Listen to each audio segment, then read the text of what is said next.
Alright, welcome back to Grand Order. The best time to start playing Grand Order is yesterday, or on launch really, and the next best time is today. So that's what we're doing because I just hit my AP cap. I think we can start the stream a minute early. A whole minute, not a lot of suffering involved here.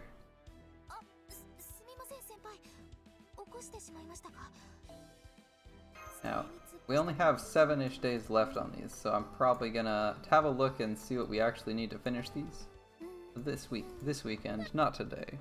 I'm seeing if the quest will do in the lottery will get us a couple more of those. For now, we're gonna get right into our... I'm looking forward to seeing Christmas in the Underworld, and it's launching officially at midnight tonight, or midnight tonight Pacific, which is about 6 hours out, so probably not going to be around to see the exact minute it goes live, but hey, new event is a new event. And I'll be excited to be playing it, even if I can't stream on Thursdays, because I'm usually pretty busy.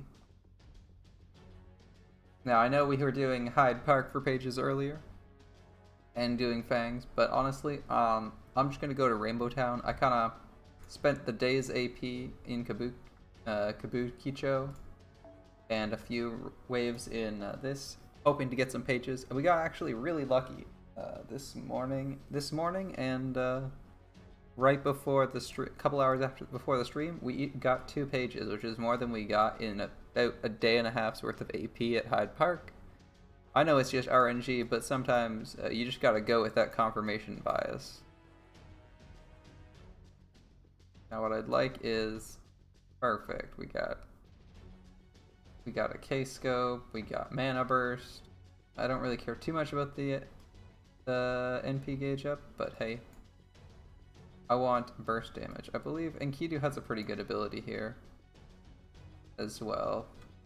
But I don't believe Enkidu has his NP upgrade yet, so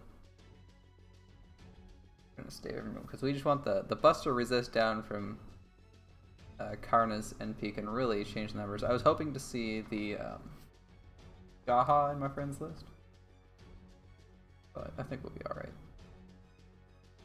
So today we're just going in, farming some pages, getting shit done.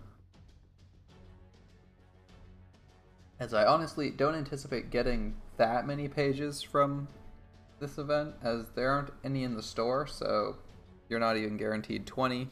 The lottery is really just giving you seeds of future self.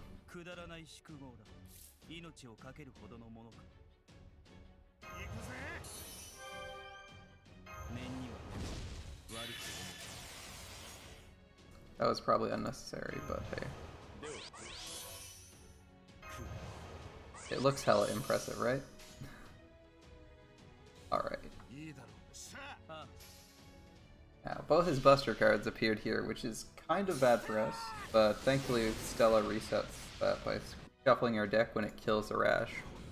So we're not in any real danger of not drawing Buster cards. In fact, we won't know until this turn how bad our luck is. The second turn how bad our luck is. So far, we've managed to get this in 3 turns most of the time. Okay, that wasn't a good start.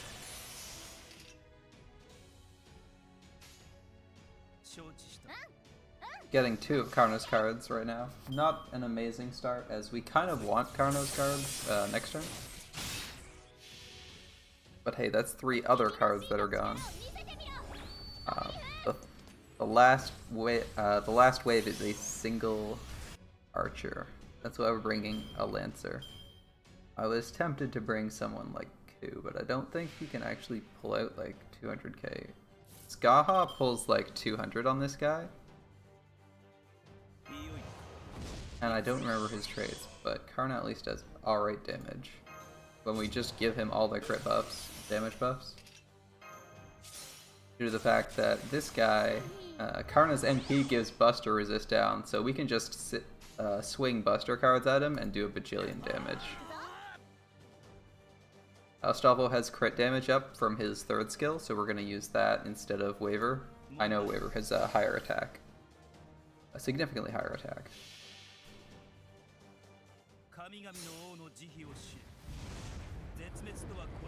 Oh, I love this NP.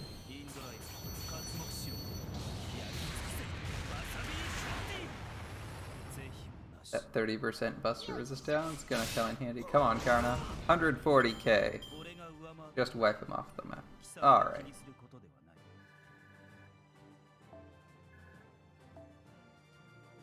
Yeah, we got blood. That's fine, that's fine. Hard to say no to gold materials, right? Even if you don't really need them, they are still gold. Okay, that guy's got a extra muscular Karna. And he's NP2. He's even bigger than that last Karna. And yeah, we can still work with this 50%. In fact, we only need 50%. Obvious, but I think I'm going to take Skaha just to change things up a little bit. I think Skaha might be slightly better for us, as if we get the quicks on the wrong turn, it's still helpful as we'll get a quick chain. Oh, this is MLB K-Scope. My bad.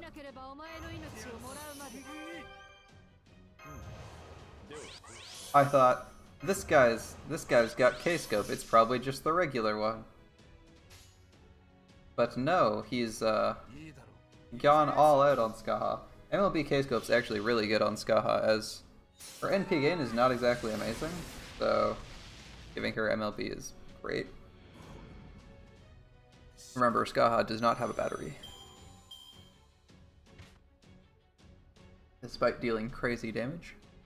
And having an evade, which is one of the nicest things about evade, mana burst, and extra niche damage. It does not have a battery. Can't have everything, I guess. Dang, that's unfortunate. I was hoping to get a quick chain here. I think we'll be okay anyway. It's not needed for damage, it's just needed for stars for next turn. As people have to compete with Astolfo. Hey Shadow, how's it going?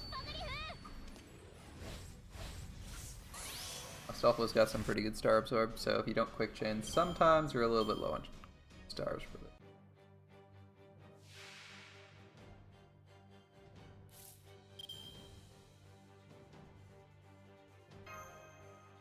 Yeah, as you can see, we're a little bit low on stars, and Skaha doesn't have any of them. That is very unfortunate. And we even played things safer by taking someone with 2 quicks. So.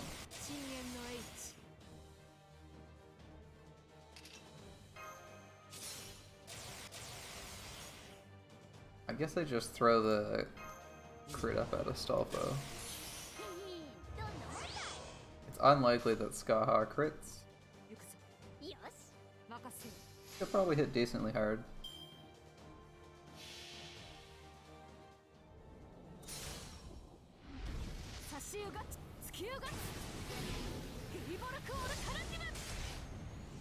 I changed up the node I'm doing for pages to this one. It technically does, it technically has higher drop for pages, but it's giving me bloods. Ooh, farming XP. I mean, the one nice thing about XP is that you can always get more. It's fairly reliable to get once you're getting it. You're like, on this day, I'm getting XP, I'm gonna get a mountain of it. Yeah, we're not getting pages though. That eye doesn't drop pages, it's the books in the first wave. And the pages are a rare drop. So we would know if we had pages, but halfway through the node we'll know if we get pages or not. Yeah. Farming XP cards is a pain. Thankfully the event's gonna give you a shit ton of XP and it starts tomorrow, right? Although I don't know how much XP you actually need. Surely it can't be more than what? What does the lottery give you? It's not 750, that would be insane. It gives 250, right? The lottery event's gonna give you 250 gold because it caps out at the box contents will cap out at yeah, it's 25 gold per box. Yeah, 25 gold, 15 silver per box. Maximum 10 boxes, you're getting 250 gold XP of all colors. Yeah. It's really nice to be getting XP when you want it from the lottery. I don't desperately need the XP, but at least on this account, but I mean, I still appreciate it. Worst case scenario, the XP is mana prisms, and I kind of need mana prisms. Like, after spending 5,000, I'm kind of low, and it makes me not want to, say, buy the foes in the shop, or anything else extra they send my way.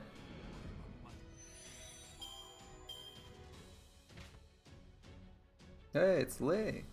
Haven't seen you in a while, man. I like the Demon Slayer emote. I assume that's what's-her-face from Demon Slayer, right? I'm sorry, I forget her name. Yes, I'm in Page Hell. I left it, and I was gone for quite the time, maybe 2 months? 3 months? But as always, you need more pages. I had a wonderful break. I got to instead farm fangs. Yes, fangs and feathers. Yeah, I unfortunately was not farming super hard during the Da Vinci lottery, as I did not understand how that lottery worked and how important it was to be farming pages there. So I went through my Da Vinci lottery pages and was relying on event pages to keep me afloat for a while. Yeah, of course, I still need feathers. But pages are more urgent right now, as I think I have a few feathers? Yeah, it's been fangs for the last week and a half, feathers for the week before that, and the few weeks before that.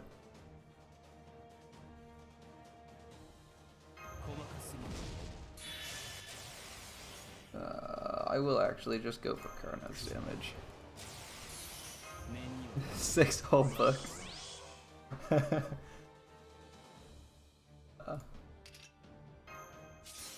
Six whole books, 6 sets of pages. That sounds amazing.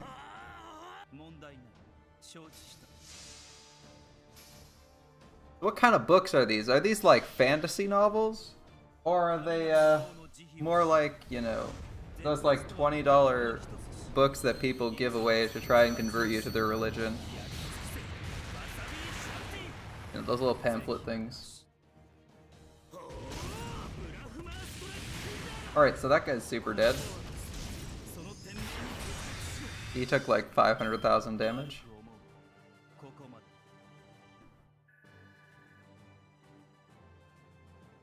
So, 150 pages per book.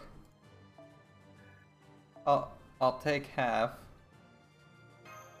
because I'm gonna be here a while. Pages and feathers aren't dropping for a while, aren't out in the shop for a while, so I need to farm them to get anyone's skills up. Thankfully, the lottery. Yeah, I'll start with 300. I don't actually need 300. I need like maybe like 20. Yeah, you'd think a single book would give you like 10 pages or something, but then they just multiply the amount you need to be absolutely stupid. That is Sea of Stars. What's it called?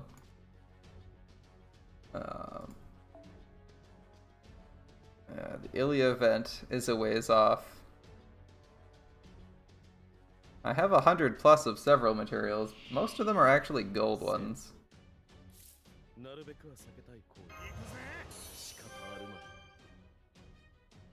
Oh. Yeah, YouTube was YouTube having some outage problems earlier? Because I actually tried to load a video and it was just like, how about no? I thought there was something wrong with my computer because I was like, there's no way YouTube's down. Actually restarted the whole thing.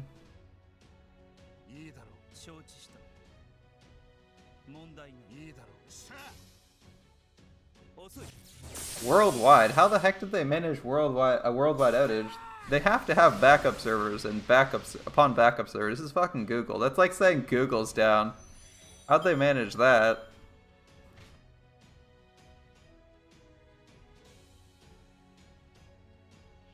Like, it's one thing to be like, the connection to certain areas is gone, but how the heck did they manage to have all of Google go out? That's weird. Yeah, someone screwed up somewhere along the line.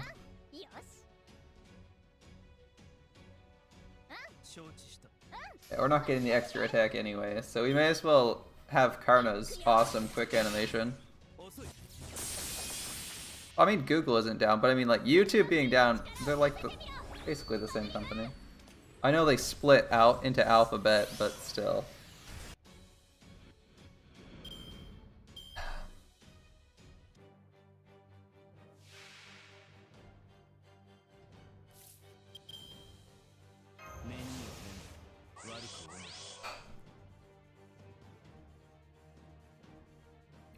I mean, I know there's material. I know there's going to be feathers and other stuff soon, but waiting is the hard part. I don't want to wait for all my delicious materials. I don't just want them right now. I want all my servants maxed, this instant. But they'll come soon enough. We'll get the cards when it happens. We'll get the materials when it happens. I mean, you'll get everything later, so it's just a matter of what you won't get in the next couple months, really, right? Like I looked at the next 2 or 3 events and was like, I think these materials are the ones I need. That's why I kind of paused on Fangs, because I'm like, alright, I'm gonna probably do at least 50 boxes during Christmas. So we're probably good on Fangs. Probably. Not right now, but we will be in the future.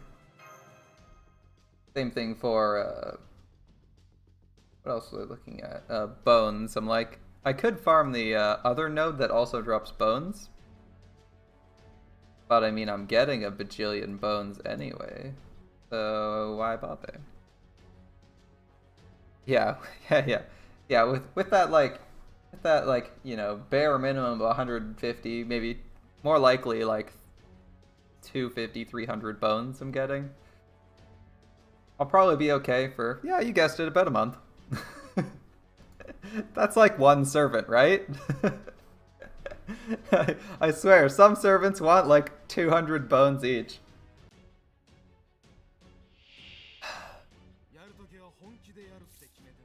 I'll be like, oh, we're in great health. We had like 80-ish bones. We got another 300 bones.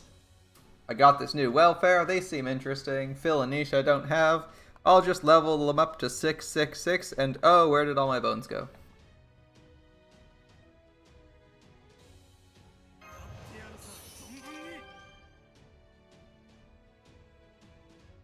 Aresh seems to love steaks.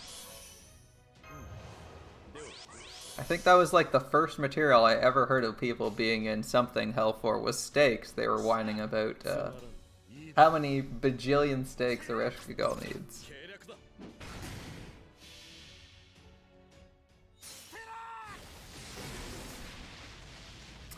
Tomorrow, indeed. Pokedex. Tomorrow we get our rerun, Santa Altera.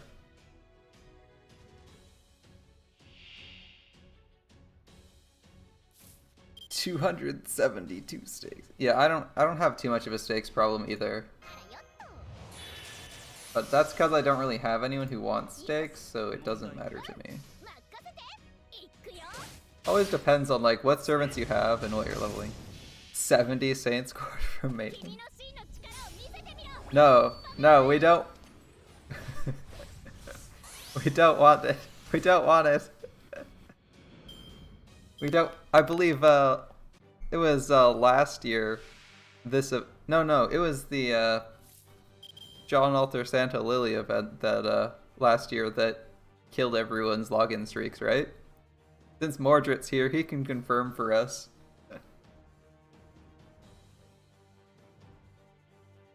Void Dust. Void Dust is another material that people strangely need a lot of. Also, the amount of Void Dust you depend, if you're a newer account, also heavily depends on like how recently you did. Oh, Karna has like no cards. That's not great. Recently you did Babylonia, because Babylonia gives you like freaking 80. Like Babylonia actually gives you like 80 Void Dust guaranteed. It's ridiculous. Yeah.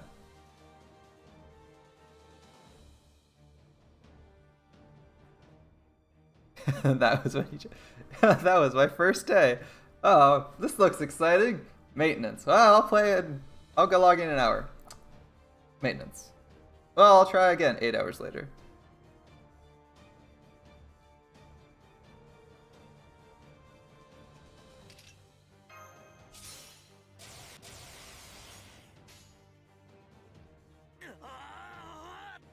Looks like we won't be 3-turning this. Yes, Sean Alter made everyone's login streaks equal.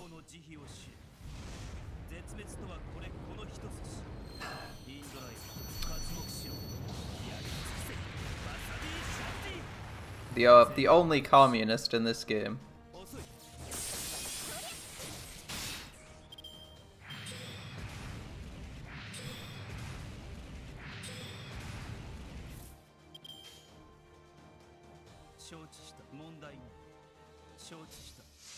This is probably overkill. I think the first 2 cards have it, possibly even the first one.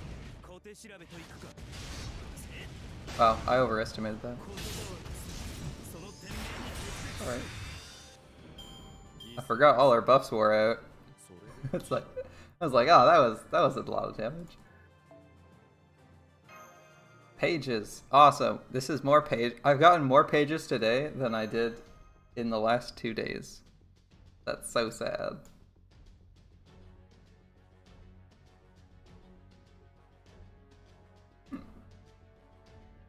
YouTube's still struggling? I was actually able to load a couple videos about 15 minutes before I started streaming. It was only like 40 minutes ago. Oh well.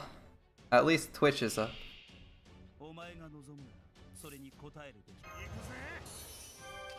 I feel bad for everyone who, yeah.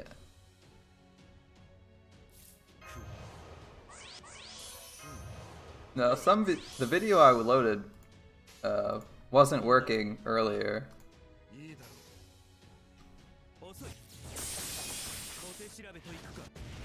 It was that I was loading that one video because it was still in my to watch list for some reason. That one meme video where they take the Maid Sama, and the guy does has some art instead of Maid Sama, where Enkidu's rejecting the Lamu from the maid cafe he's running. If you haven't seen that video, it's hilarious. I'd show it to you, but it sounds like YouTube's back to going down, so. Yeah, they dub. Yeah. He redoes the visuals in Fate. That was a good laugh. People saying it's back. Let's see. Well, actually, I'm not gonna watch the video now. Is it? Yeah, just try loading a random video, see if it's back. I feel bad for all the people who want to, who are getting their livelihood out of YouTube if it's down. I kind of rely on it being up all the time, but I suppose like a whole day shouldn't be that bad. Even like a whole day, hopefully not that long, but it shouldn't be that bad.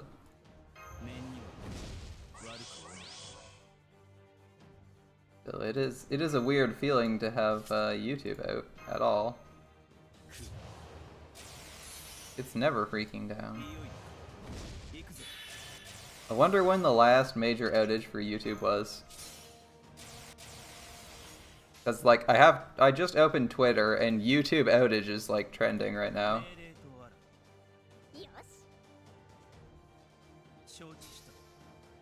Yeah, YouTube down. 161,000 tweets. Holy shit. 165k. I just refreshed 2 seconds ago.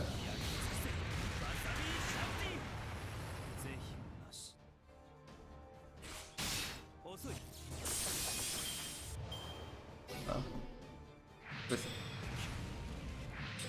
This is a good time for people to remember that being overly reliant on one service is a bad thing.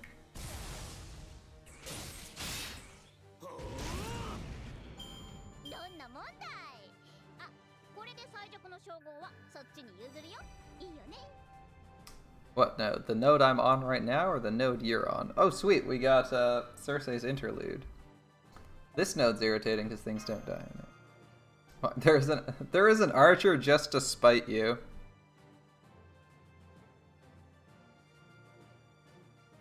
Because mixed nodes are just there to piss you off. I'm pretty sure actually all the nodes in Shinjuku are mixed, aren't they? Mixed. I mean, it's technically mixed. Technically. But you don't care. Oh, there's Archer. This one is 2 nodes. I mean, Berserker and X isn't so bad, right? I haven't done this node. Avenger and something else. If it's not Berserker, that's not too bad still. Whatever. We're low on AP, so we should have checked earlier. A lot of them seem like they're mixed nodes, though. Yeah, like, at least half of them are some form of mixed node. And then there's like a couple that are mixed but have Berserker, so Berserker's not bad. I believe you can see the Berserker horns over the top corners. Damn it, it's just the top corners. See, I can guess what classes some things are. If I can see the symbol. Why'd I click that one? But I can't see this one's symbol, so it's either Berserker or one of the other classes. Yeah, the Feather Node's only casters. It's pretty easy to 3-turn that one with like Achilles or Ishtar Rider or someone of that description. My usual team I think is like Arash, Astolfo, Ishtar Rider, and then I take like bond points for the back turn. For the back line. That makes things a lot smoother. Alright. Well, we can't exactly farm feathers when we're out of AP, and I honestly don't think it's worth throwing AP at. Oh, we got it. I should pick up those tickets. Can't exactly farm pages without AP. 30. That's a nice round number of tickets. 30. I can work with 30 tickets.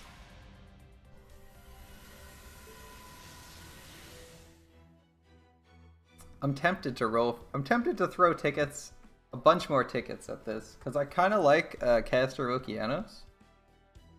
Or at least, not kind of like, I really like Caster Okeanos. I think her turning people into piglets NP is hilarious. I think her dialogue in Salem was fantastic. Yeah, I should, if I'm gonna throw ticket, like, I'm not spending St. Quartz on most of the servants until New Year's. Because my St. Quartz is going to Gilgamesh. But tickets, I'm pretty lenient with the tickets. I would probably roll a Reshkigal because I need the 50% battery, and she's a Rin phase. Yeah, exactly. Tickets don't hurt.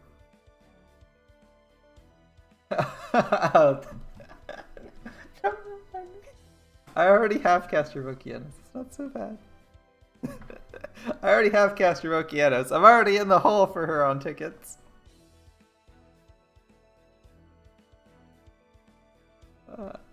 Actually, how many tickets does what does Abigail require? Time to find out. Abigail. Ascension materials, pages. Well, at least... Oh, okay, 36 feathers. Of course. Well. It could have been 100 feathers, I guess. I want to spend tickets, but they gave me an even number. If they'd given me 11, I would have spent. but it's like, I like the nice round number of 30. It goes well with this. It goes well with the 30 under the Saint Quartz.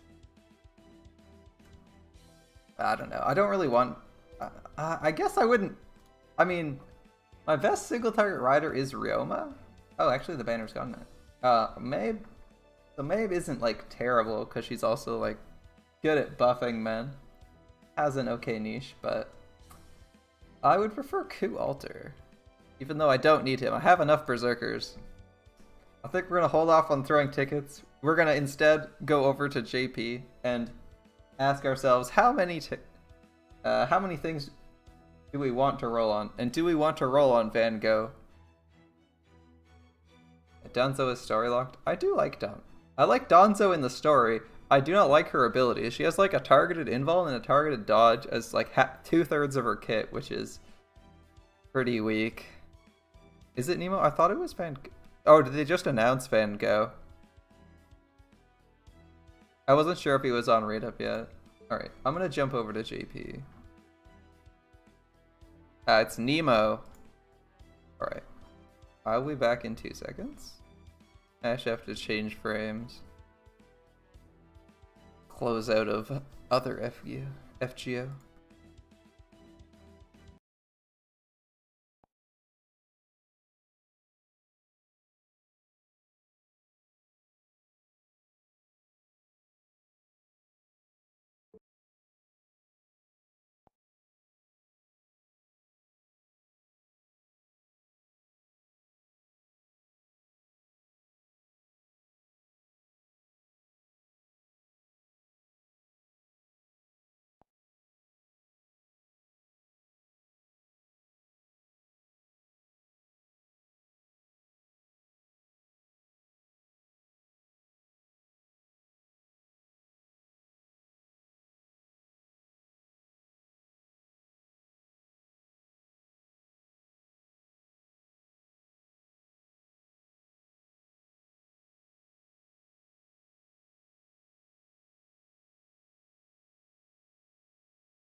Ah! Had to update my version. That was a pain. Alright. Sending other account Saint Quartz. They would have to stop giving away free Saint Quartz if you could do that. As it would devalue their currency. Basically to zero as... Yep. That's a patch. As if you could send other accounts Saint Quartz, you just make like 3-4 accounts and then funnel Saint Quartz to one account. Just use a whole bunch of emulators. Don't even have to sign in. The maintenance rewards of like 3 Saint Quartz could easily turn into 50. I can see why they don't do that. But it would be nice to at least send materials.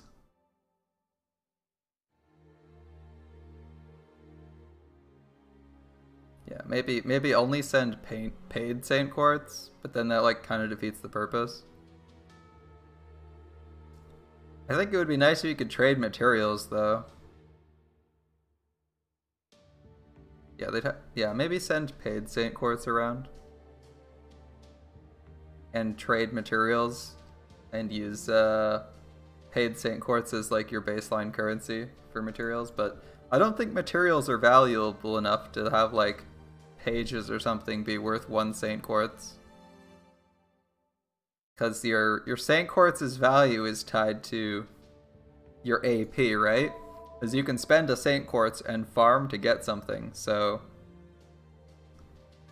your like pages would maybe be like, it'd be like 2 pages for a Saint Quartz or something like that.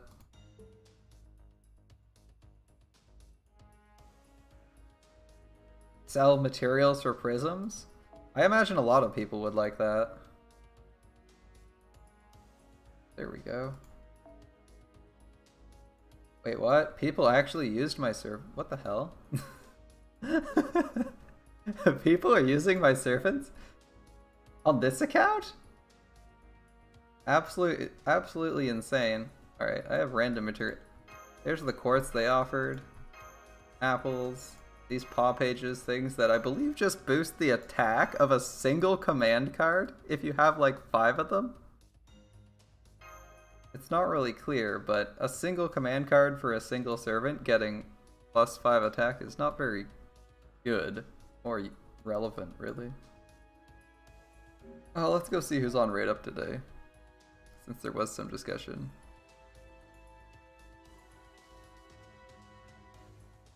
Yeah, isn't Imaginary Element on raid up here? It's right here. Like, it makes sense to be getting Imaginary Element. It's actually on raid up in this banner. Yeah, it's Nemo, I saw. I'm actually curious if I have Imaginary Element here. The answer is probably no. What is the heck? Is this sorted by? Oh, it's sorted by level still, that's fine.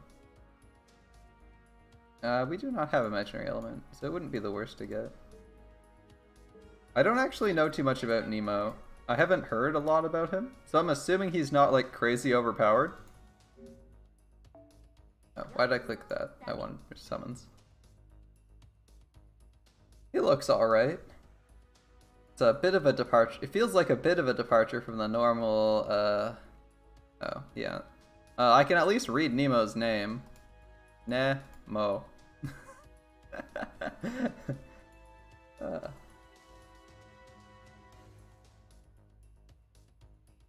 Oh, is Nemo actually brand new? I thought it was just Van Gogh that was new. Oh, he's not limited? That's cool.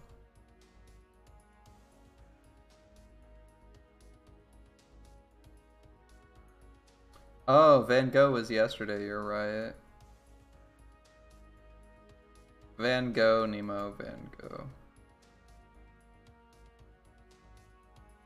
Oh. Actually, that's... Oh. Oh. That's the first 3 letters is Van, is like Van. It's Go. Alright.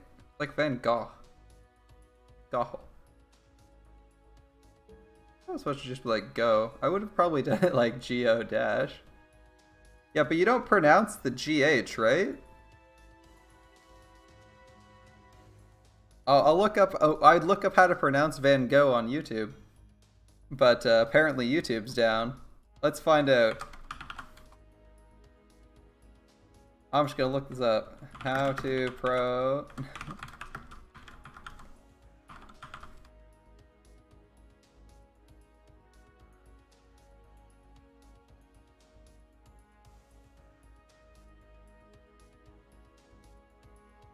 How is every video here like 5 minutes long on how to pronounce his name? Alright. Nemo, Captain Nemo's cool. I don't know anything about him, but his appearance doesn't immediately excite me. I'm not a huge Shota fan. Oh wait, sorry. First, I'm assuming that Nemo is a man, because Captain Nemo is normally a man, but he could be a lolly.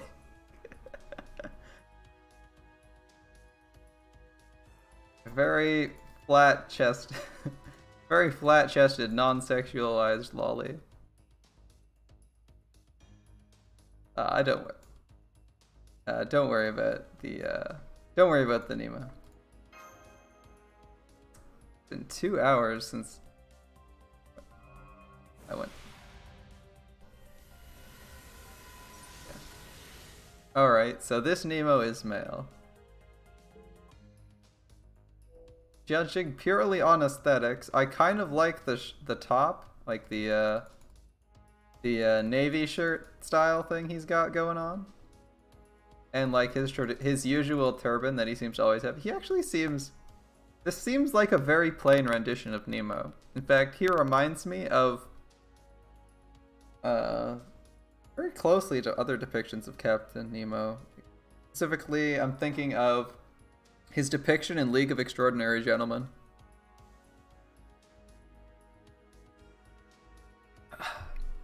Yeah, League of Extraordinary Gentlemen Nemo is very simple. Obviously not like a 12-year-old boy, but still.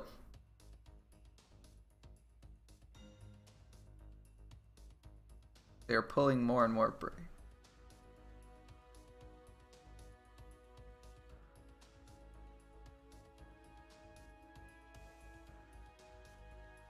Oh, this is Captain, and this is Nemo.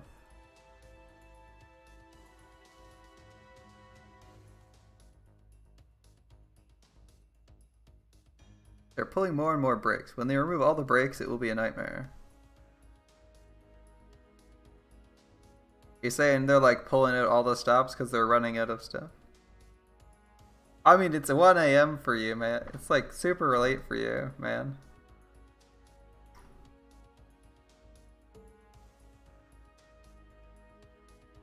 Yeah, have a great night, Akai.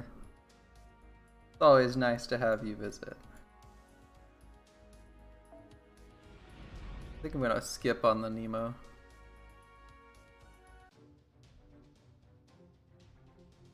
An arts version of Iskandar. Iskandar isn't the best, but he does have really good burst damage. 2 new welfares this year. Yeah, they've...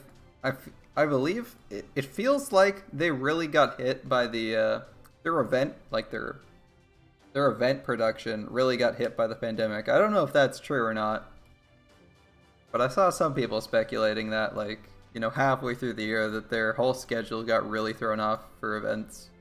Do that because it seems like they might be running out of steam. 2 new welfares. Is there a welfare? There's not a welfare in this event, right? Wouldn't make sense to have a welfare in an event that's Lost Belt 1 locked, but I don't know. I don't know. Maybe.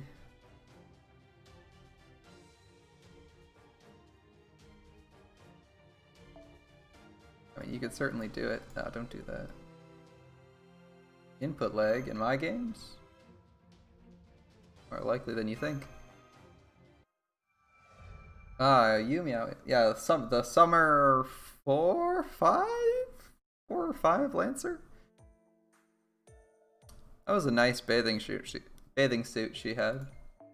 If she wasn't a welfare, I would have considered rolling for her. Ares. I don't remember Ares. I might not have been paying attention for Ares. I remember they had the rerun that I got Sit and I in. I don't know who Ares is off the top of my head.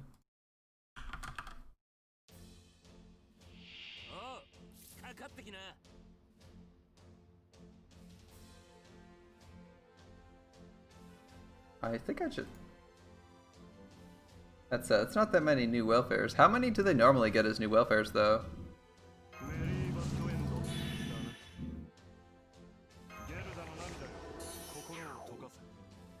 Yeah, Sieg being delayed. Sieg's rerun is delayed an extra year for whatever reason. Alright. That sounds like relatively few new servants. I don't know if that's a big cause for concern, though.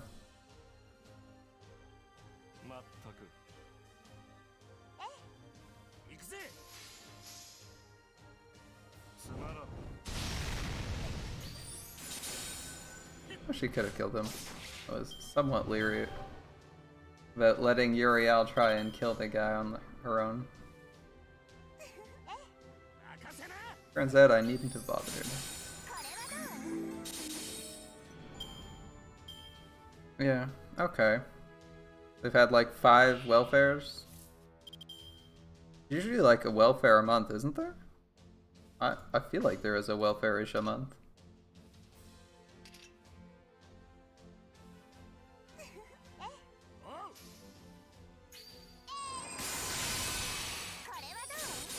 We've been getting at least like a welfare every other month, if not every month, for a while now. Go check what welfares I have. 5 seems really low though. That's all I've had this year. Like, that's considerably lower than what we've had over here. Because we had, what, Ishtar, Jean, we had our alter ego, Mecha Ellie, we had our most recent one in Shootin', we had Shiki, we had... who else have we had? Yeah, it's like... I think we've had like... oh, Sieg, 6. Yeah, we're up on them in terms of welfares right now.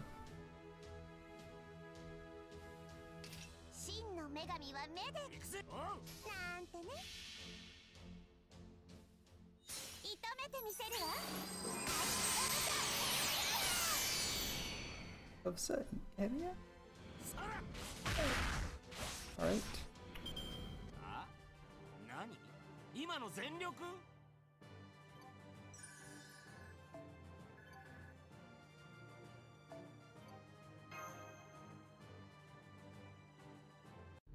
We had Oniland, Himeji Castle. Oh, Fate Zero. I forgot Fate Zero. That's 3, 4 for Shelter, 5 for... Jesus, that's annoying. 5 for Mabe. 6 for Bunyan.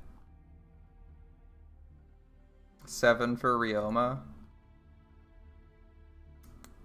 8 for Cha-Cha. 9 for Sieg. 10 for Saber Alter Lily. Or not Saber Alter Lily, Saber Lily. 11 for Shiki. Yeah, we've gotten like double the welfares they've gotten. We've gotten one every single month. So, well, averaged out so far. You can count them up yourself. Like, we've gotten way more 4 stars than they have. So 5 seems insanely low.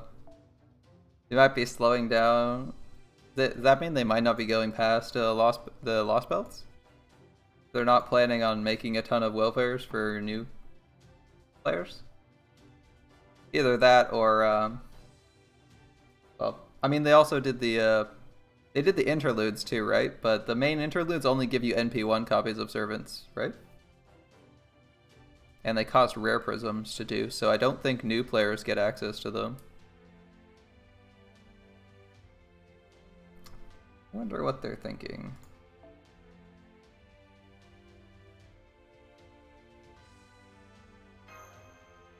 Because I was just looking at the main interludes, and it's like several mana prisms to unlock the main interlude. Or rare mana prisms, not regular mana prisms, so good luck for new players getting them.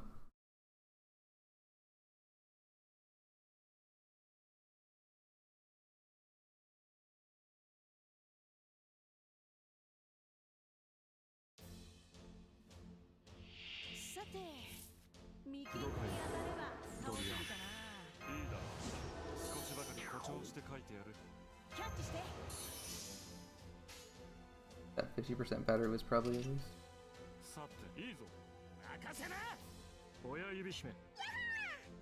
But yeah, we've definitely gotten more than JP has if they're only getting 5.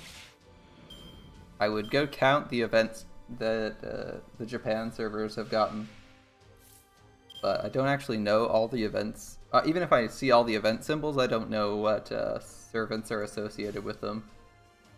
It wouldn't necessarily be useful for me to once over them.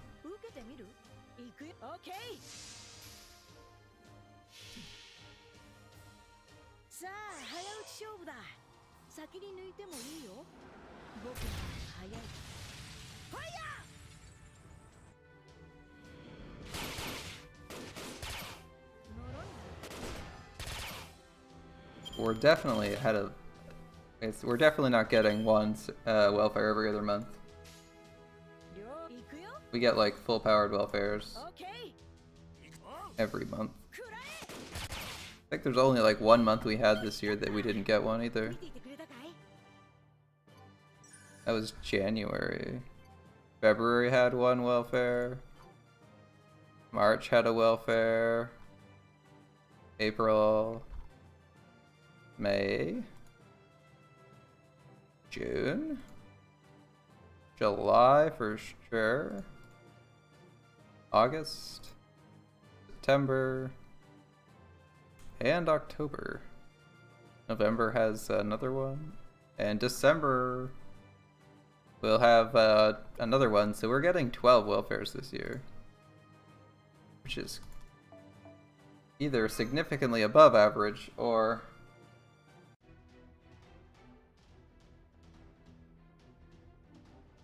they've been running out of steam in Japan.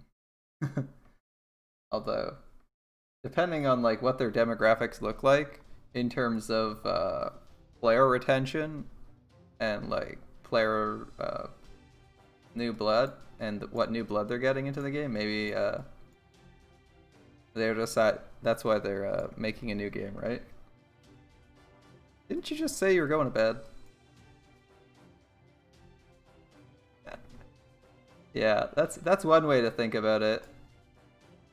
Either running out of steam or they're planning on closing the game out. So they're like, well, we don't want to raise expectations. I am in bed, of course. Of course. Yeah. Nighty night, guys. Goes up 2 seconds later. I am in bed. I'm just gonna keep watching from here. Yeah, I can definitely see how it looks like they're running out of steam. Either that or, like I suggested earlier, they just got really screwed up by coronavirus somehow, even though I don't see how you couldn't do most of this work from home.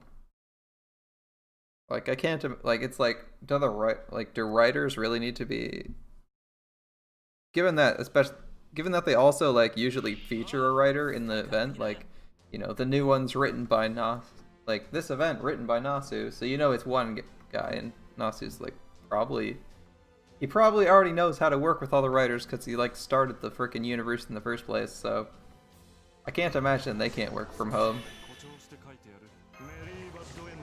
Like, most of the people probably aren't dealing with like, most of the people on the development side aren't really working with anything that's super high security. Yeah, they might be working on something big. Or they might be planning on transitioning to another game and shuttering this. It feels weird though. You want the welfares. If not for new people. Well, yeah. If not for the old people, for the new people, right? Because that's how you get the you get like a big power boost when you start playing, is your... No, we're just gonna kill this berserker. We have no way of killing this berserker early, but we're gonna go for it.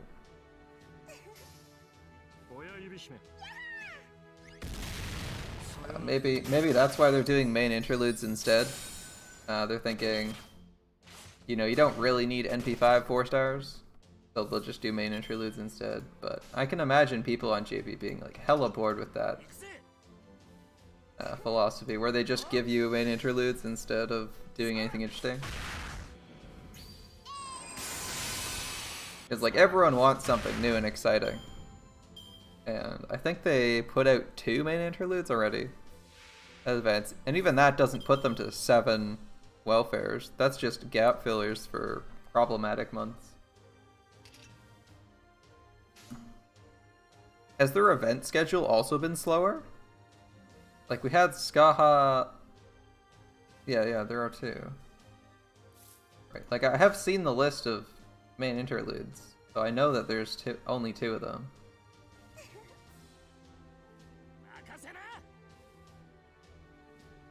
He kill? I don't think he kills. Without 3 cards.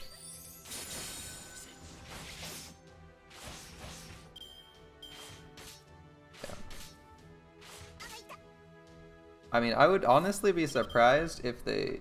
I would be surprised if they didn't want to milk this game for all it's worth, because it's generating a shit ton of money. And I don't know if it's slowing down, but it doesn't feel like it's It doesn't feel like the revenue is slowing down, at least. Like, I can't imagine why it would be.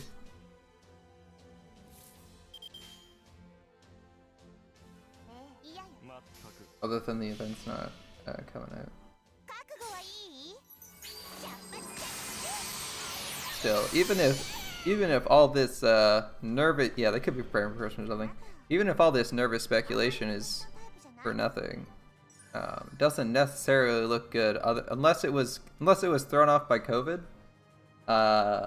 it doesn't shine a great light on them if they're like seem to be slowing down in basically every department, winding their gears down to maybe put it on the game on hold while they work on something else, because they also just announced like Sakura Wars, right? So usually game companies only announce a new product if it's somewhere along the line in development and they're like concretely working on it, like it's past the should we make this game and what kind of game should we make, and it's in the we're actually making this game and we have funding for it phase.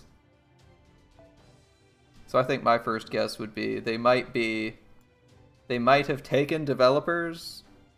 Obviously they aren't taking writers off because, you know, most of the Fate writers aren't involved in Sakura Wars, but they might have taken development. Like how many ever people they have on their development team? It can't be that many. They might have taken a couple of them off and moved them over to their other project. That might be slowing things down. I don't want to refresh, so we're just gonna take her.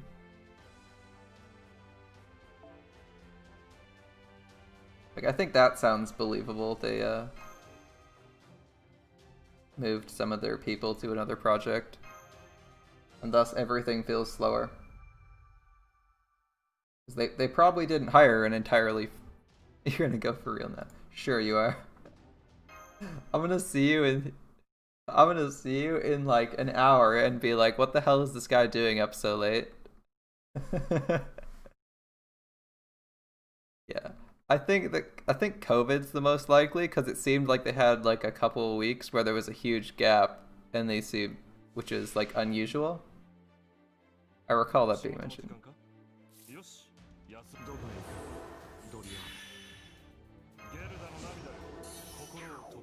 The number of times I've seen you say you're going to bed and then you show up in chat 5 minutes later.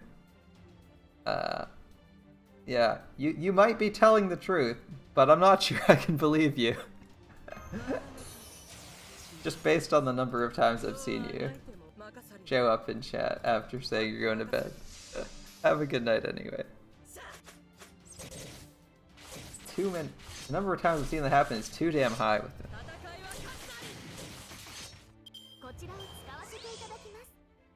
Oh, we almost got somewhere with our... We almost got an NP.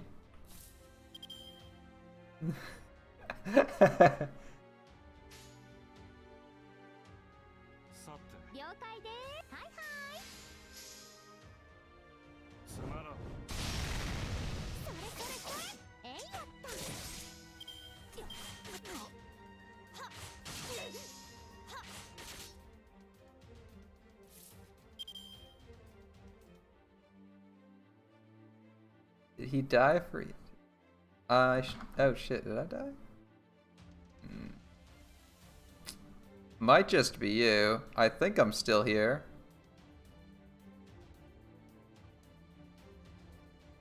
Might also be a signal from the gods that you should go to bed, that you can be functional tomorrow, and stay up even later that night, because you got enough sleep.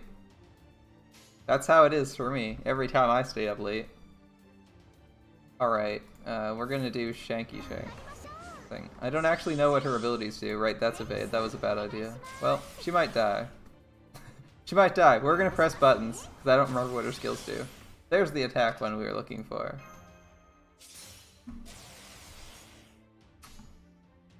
Alright. Yeah. I am not dropping any frames. But hey, it's worth asking sometimes. After all, I did have the power go out once. That was pretty funny.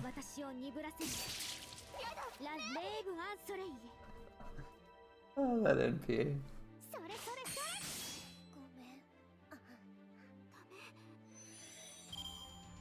That MP is nice every time. It's like I look away for 2 seconds, I'm like, oh, it's a calm NP.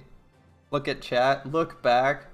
I just hear the stabbing sound and look back instantly, being like, what the heck just happened? Nothing special, just Charlotte's NP. Yeah, 105,000 from a 1 star. To be fair, that guy's really grailed her up. And 1 stars don't like the NP damage of low star servants is just impeded by their current level. Like they're so often 5 stars or they're 5 NP5 that they actually do some crazy damage. It's like if you want a hard hitting saber, if you can find him on rate up, Bedivere is like the most ridiculously hard hitting. Well, before Caesar, Bedivere was a ridiculously hard hitting saber. Now it's all about Caesar, who like even at level 70 with his upgrade, hits for like 250,000. It's absolutely ridiculous.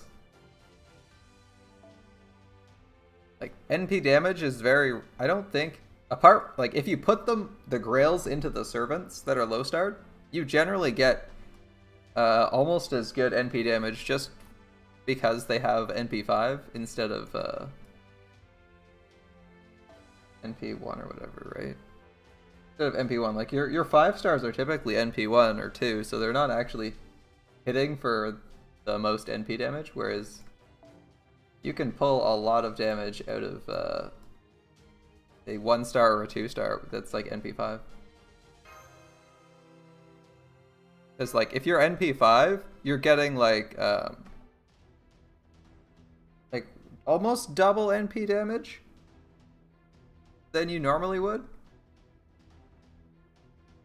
I believe it's double because you get like it's like double, or I think it's double damage. I can check the multipliers a second. Just look at literally any servant's NP. Yeah, it's a bit less than double. A bit less than double. Bit less than double damage on your NP, but that puts you like far and away ahead of anyone else with remotely comparable stats. So even if you're like 2,000 or 3,000 attack down on someone, if you have NP5 and they're NP1, you're gonna hit way the fuck harder. Like it's not even close.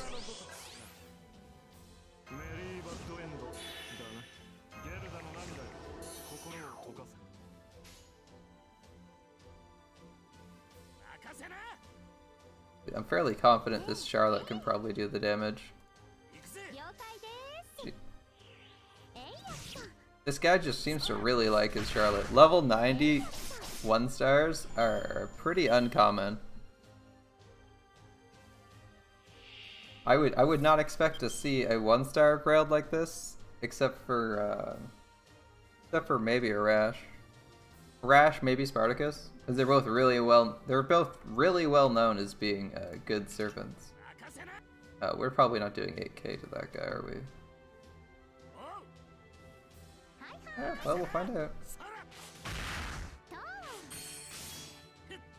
We definitely need all 3 cards. Yeah, you're right. That's why welfares are OP. Yeah. Oh.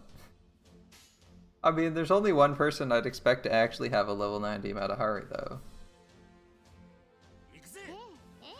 I don't see that many people having, even though there's a whole channel devoted to it, I don't see that many people rocking a level 90 or higher Matahari.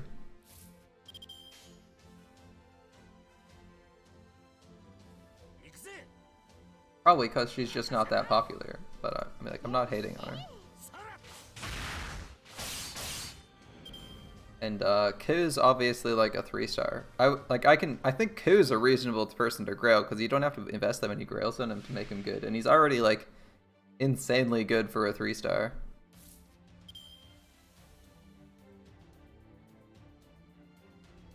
Well, we got a ways to go before we can kill him. Guess we'll get some stars. Yeah, Kid was already like a batshit crazy powerful servant. Giving him grails is actually a good idea. Like, but this Charlotte is clearly grailed. This Charlotte is clearly grailed because the guy likes Charlotte, not because Charlotte's is insanely powerful or anything. Didn't really want to do this, but I think I should.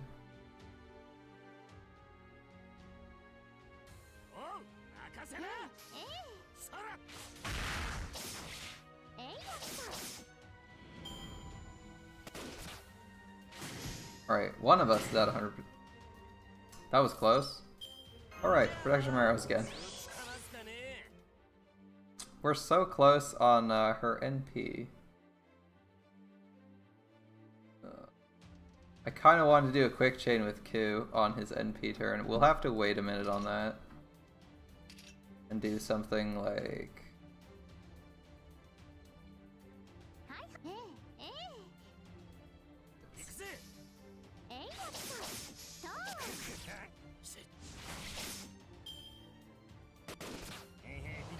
He probably can. Q's disgusting, especially with his... he's got significantly better skills than most other servants, actually. Like, for not dying. Being able to solo your altar... Being able to fight another servant is kind of weird, because it's just like... Most servants deal enough damage to kill another servant on neutral damage, so... It's just number of defensive abilities that you can survive 3 turns on, which puts Q in a favorable light in like every 1v1. If they have normal amounts of health. I kind of want to find a way to kill that guy, but I don't think it's happening. I don't think he's going to deal that much damage, so I'm just going to ignore him and go for this. His guts won't be that big, but he'll have a guts. I think this is the best call, because the defense down is going to help her damage. 15k. Defense down. How much is the defense down? 30%? Charlotte?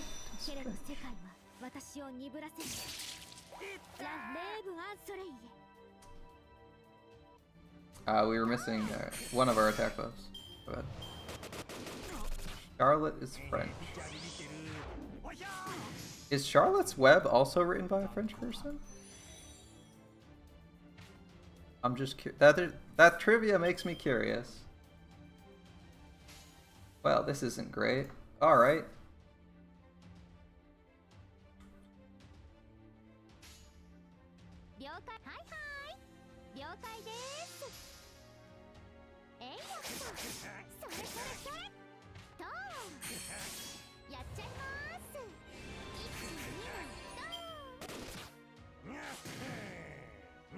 No, I was talking about the book Charlotte's Web. Like, the one about the pig and the spider who can American Arthur E.B. White. Never mind. I was curious. Yeah, unfortunately. Okay. We know this is an evade. Guts is like an evade, but we're actually gonna evade Q. This is also an evade. One of the reasons we like 100 faces. Alright. Yeah, we may as well use NPJ.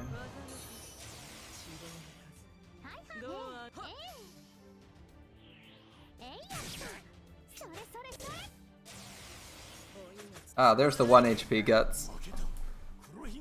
I wasn't expecting all the crits, but alright, I'll take it. I mean, I don't mind too much what they're all speaking Japanese, so whether they're done by like a Japanese or a French person isn't a huge deal to me.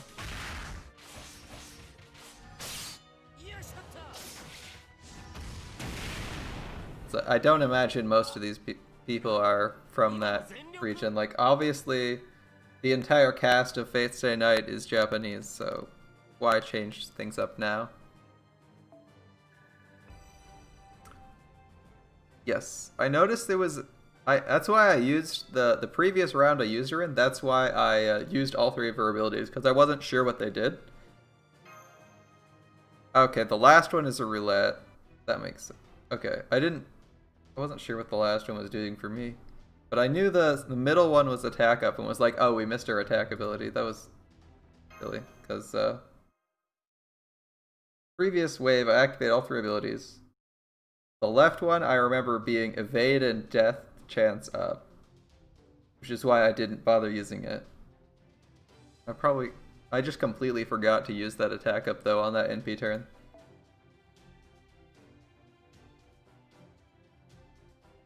Crit damage or art or NP strength. All of those are pretty good except for the crit strength on your NP turn.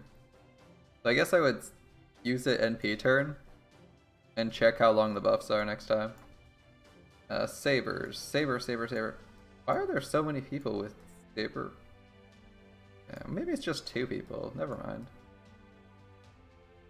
It felt like I was seeing a bunch of Saber.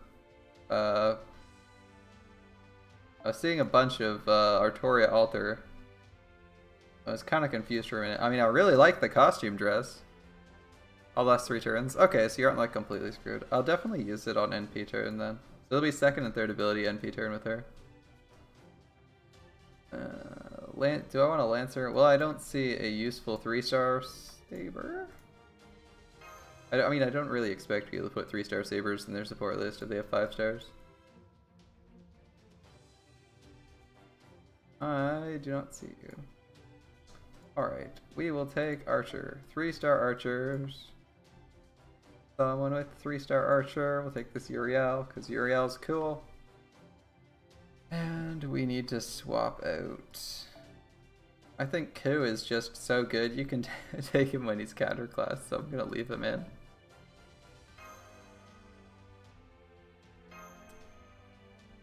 Yeah, that's Saber to Moe too, right? Saber to Moe is pretty I wish... The only thing I don't like about Saber to Moe is her NP. I think her NP looks kind of silly. I actually like the rest of her animations, and I get that the theme is like being VR, but I feel like it looks very silly. To like suddenly swap to this 3D vision.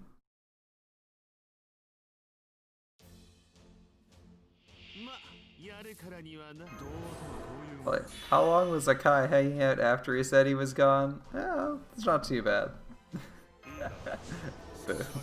See you later, man. I'm not saying goodbye next time. It's just archers.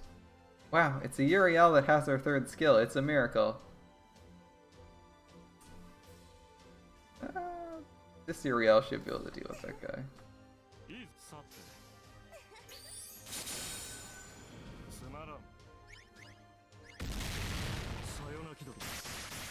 Oh my god. Earth attack is really bothering me. I just keep seeing it as hitting 3 times, and it doesn't.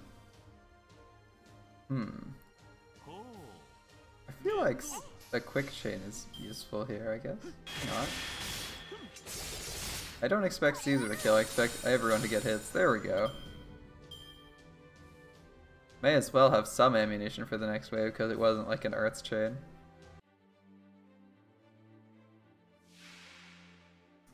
Okay, this is our Lancer friend. Alright. Then we need Caesar to do something. Thank God we did that quick chain. Alright, assuming Uriel's not dead, we'll use her abilities next turn. So this will be... We're gonna have to get a lot of damage out of this Caesar. Like a lot of damage. That's a lot of health for Caesar to be killing.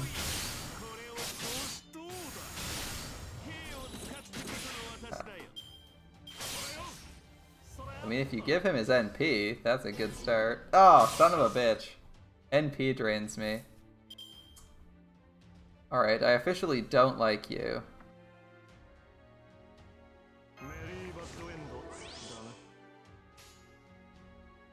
Uriel eats up most of my cards, that makes sense. I feel like he's gonna do more damage than Uriel, even though Uriel's higher level. So just keep going that way. You can check their attack stats in a minute.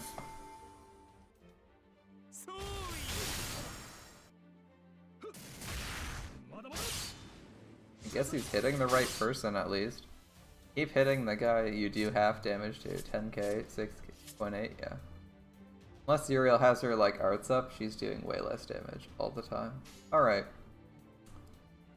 Well, we kind of want arts. So it's gonna be... Uriel actually hits harder than Hans. Probably hits harder than Hans. 1800? Yeah, that was like 1200. So, I guess not.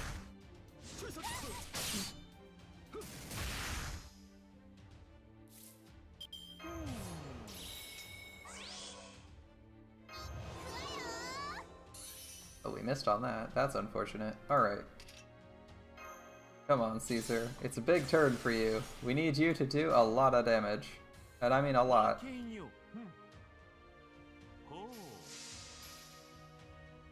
You got 2 attack buffs and your tactics.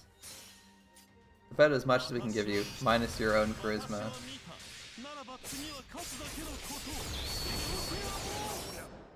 Give him that finishing, that final bitch slap. I like in his NP animation, he kind of just like swings his sword a whole bunch. And then he's just like, yeah, I've done enough, and just slaps him with the front of his hand.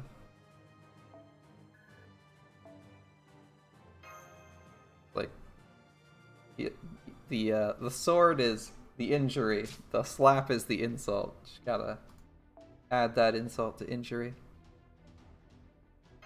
Alright, we beat Hector, yay! We've downed 2 of the Argonaut crew now as bosses.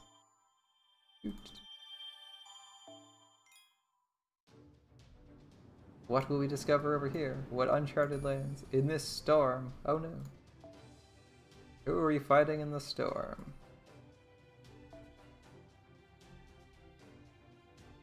I think I kind of just like Billy better. I think I actually, for high level, for like nodes that might just be random boss battles, I think Billy might be better just because he can instantly NP. But,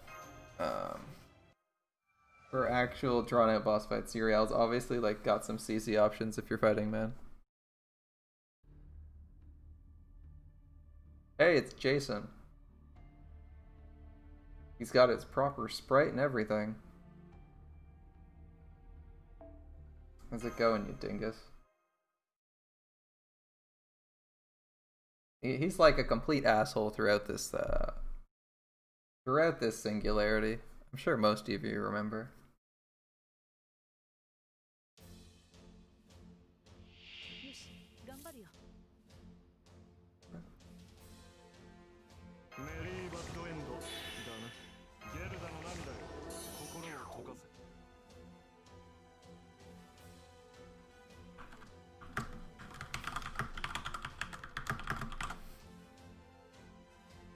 Right. I assume these are just warm-up waves, so we'll do this. Give Caesar his NP. He's so close already.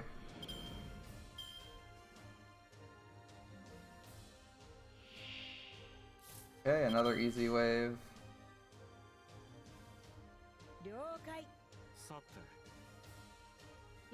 Billy doesn't really need the arts, we're just using it for damage. We don't know what kind of boss we're facing because we didn't pay enough attention. It could be Jason, it could be... Well, it could be fucking nobody. That's what it could be. Alright. Well, then I just delete whoever. Berserkers, alright.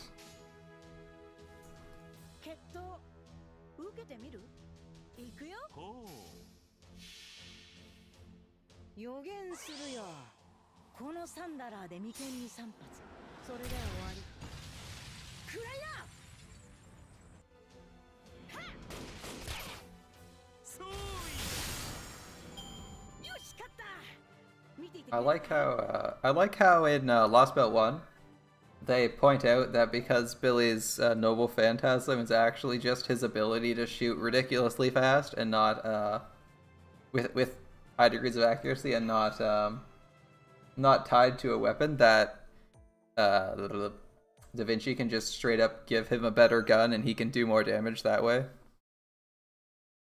I thought that was cool.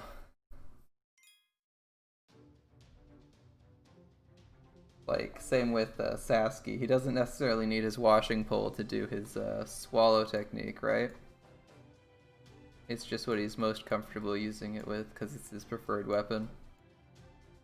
Because it's just his skill that's giving him the ability to perform that crazy attack.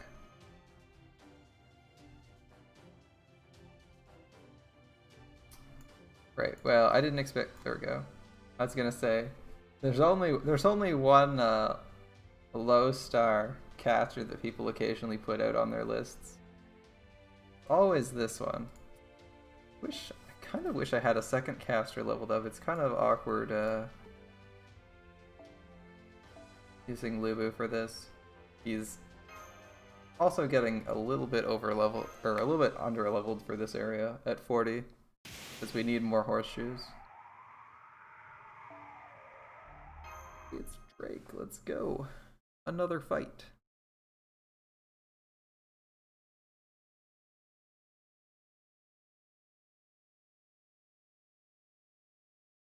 I don't remember how much Okeanos is left. We might be able to finish it today. I think it's only like 4-ish hours of gameplay.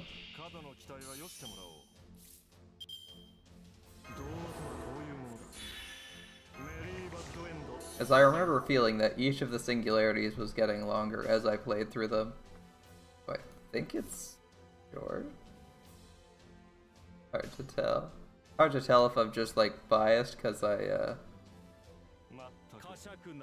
already got through it or not.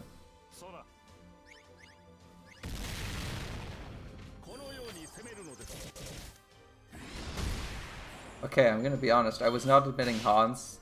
I was not considering Hans doing the most damage and everyone else doing less than him. That was not a thought that crossed my mind at any point in that card selection. I was like, oh yeah, Hans does something, the archer, or what's his face, Chen Gong finishes it off, and then Lubu does some damage. I was not expecting Hans to just be like, I'm gonna go beast mode and kill that guy now, okay?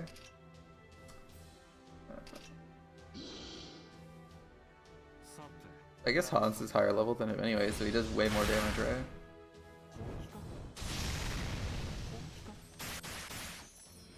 Yeah, that makes sense, I guess. Alright.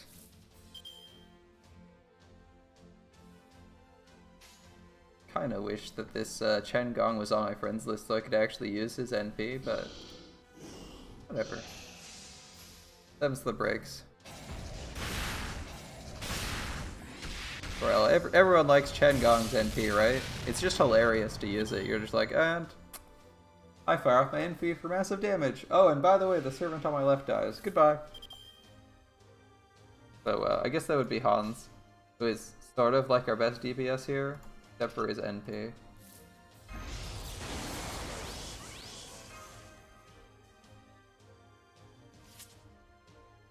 Yeah, why not? We'll buff stack on Berserker today. Sounds fun. How much damage can we do? Well, we're not gonna find out because we actually want to use a damage card. Like this, and this. In theory, we could do higher with Hans's cutting, but it's super RNG, so. There's 90k from a level 40. Seems good. Level 40. Lubu, putting out 90k. We didn't even do any crazy buff stacking or anything. That feels good.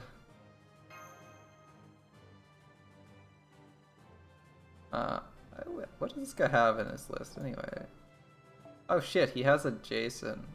Oh, Jason has his third skill up to 10, so he's actually put some skills into him. This guy might actually be newer. My Kind of want to put him on follow. I'm gonna ask for friends. I'm gonna ask for friends though. Gonna ask for friendship. He actually has a few servants, a few useful servants in his roster that we could borrow for a 3-star kiosk. It's a huge pain finding people who only have like one 3-star account on their there. Like this guy, what's he got? He's got, oh yeah, he's also the one supplying Charlotte. This guy's doing God's work. He loves his low star. But it feels like a lot of people don't. It's a huge pain trying to find people who have enough 3-stars available on their support list to get like a nicely sculpted roster. I think we'll be okay as we get later into this, as we age this account and level up our servants, because like once we get to the point where we start grailing servants and they're all relatively high skill, I think we'll get more I think we'll get a lot more friends and be able to pick and choose better. But as it is right now, it's a little bit awkward because it's like we only got like 6 or 7 people on our friends list, and then of all their overpowered servants, we can only use the ones they like, the like low stars they grilled for the most part.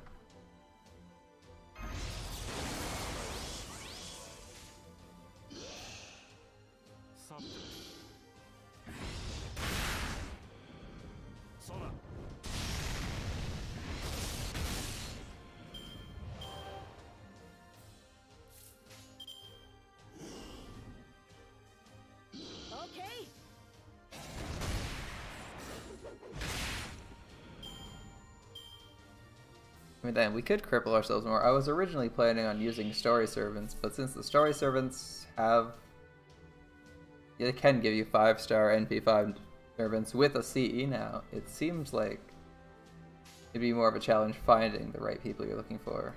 Although the fact that I can just find people that delete.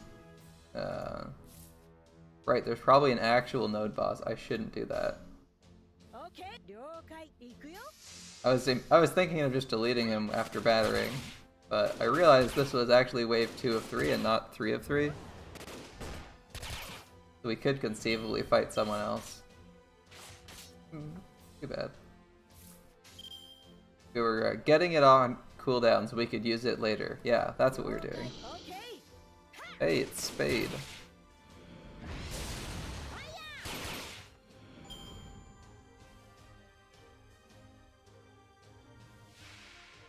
Yeah, there we go. A much better use of our NP. Alright.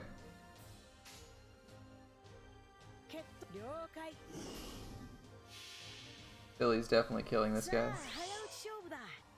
It's high noon. Or, it's high noon. I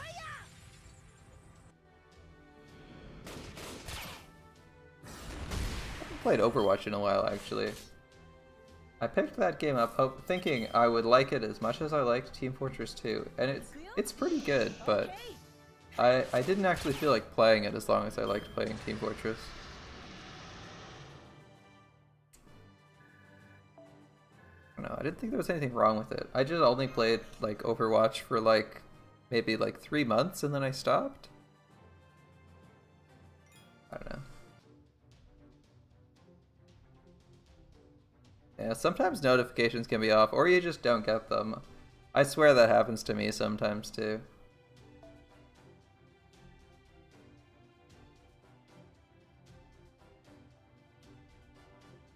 Don't worry about it. I don't mind who's here. I mean, everyone's got a life, right? Why am I expecting to see sabers? There's only one. We've added one person to our friends list who has a 1-star saber, and they'd actually have to accept our friend's request.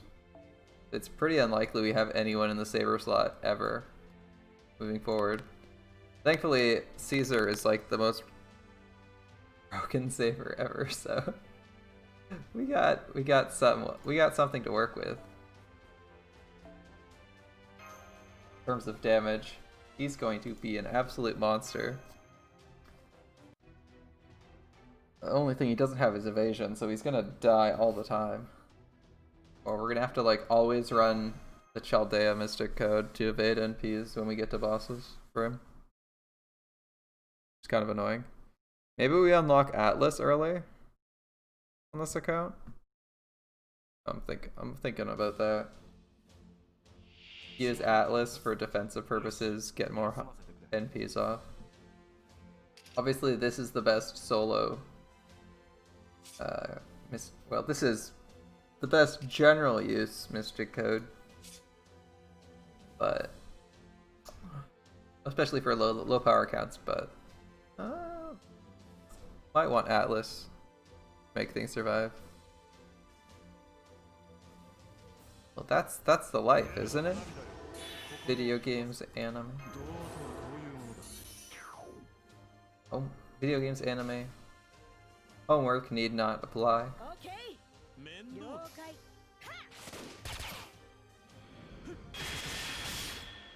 Alright. My god. Oh, sweet.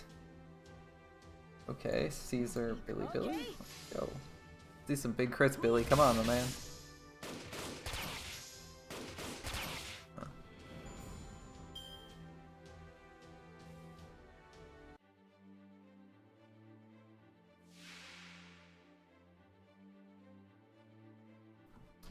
Okay, it's Hector again. This time he has slightly more friends.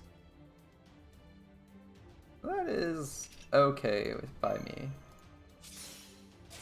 We have double charisma and tactics. We'd like to have like someone who gives buffs in our support slot, but doesn't seem to always be the case. Alright. Well, I don't think Caesar's going to kill this turn, but he has a Brave Chain, which is why we're using his NP.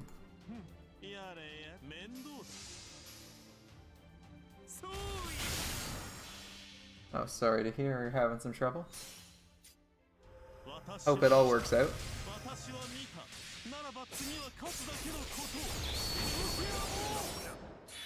That slap actually does like the biggest percent of damage too. That's great. I haven't seen his NP enough, but now that I've seen it, it's really obvious that he like just slaps someone in the face after doing all his other attack animations.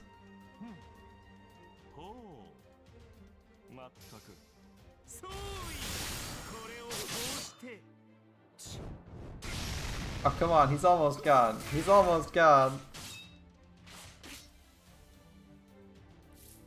Okay, I guess we're working on other guys this turn. That's fine.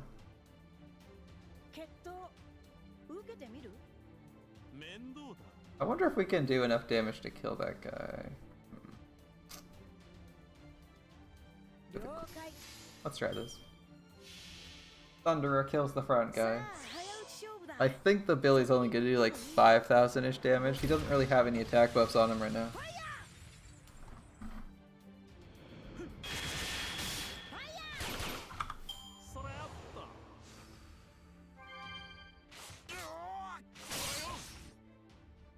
Yeah, he was just out of range to kill that guy. That's fine.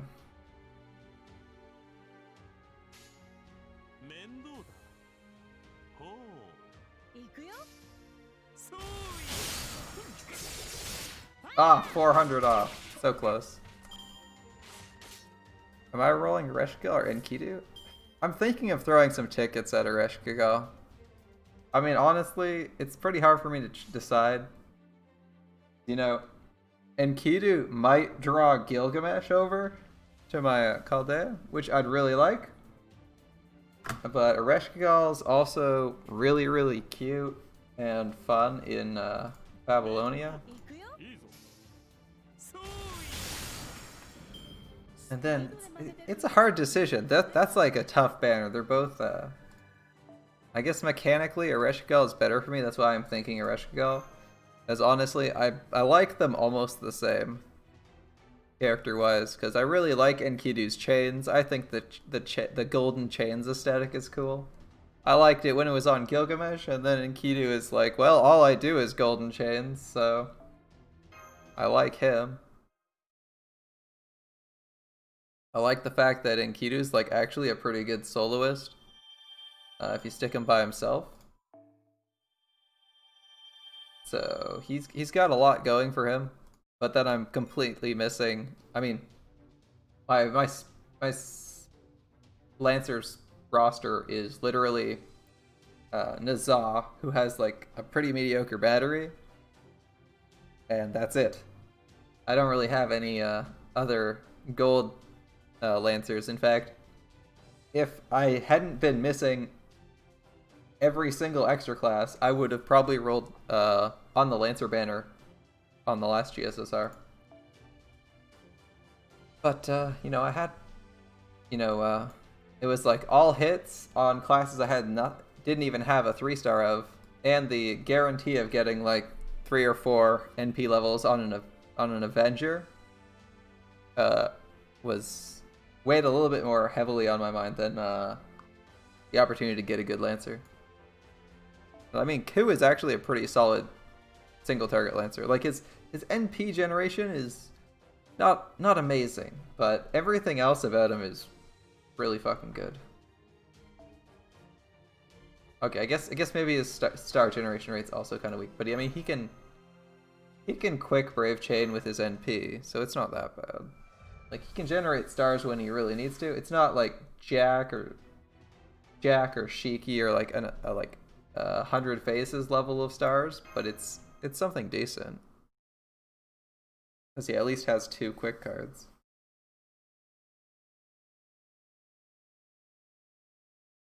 Yeah, I think I would go with a Reshkigal just because I'm confident that Ku can actually put out the damage he needs to. And I'm also already thinking of grailing him. I just haven't done so because I'm like, you know, I might get spooked by I might get spooked by like a 5-star Lancer like Enkidu or Karna. And then that's where I'd put all my XP and I'd have a solid, you know, if I get Enkidu, I have a solid single target Lancer, so I don't need to grail Ku.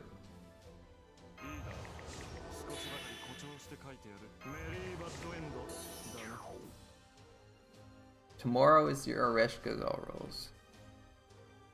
Just roll the banner they're both in. I know, right? Well, I'm not planning on rolling that much, right? I'm just planning on throwing a bunch of tickets. I'll probably throw like 10 or 20 tickets their way.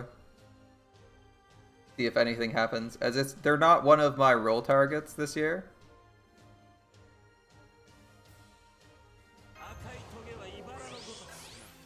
A good combo for Ku, but also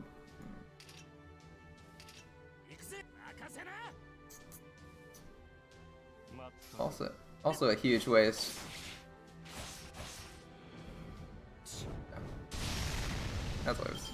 As I was demonstrating, a huge waste for us. To just do. Oh, Uriel. Alright, well.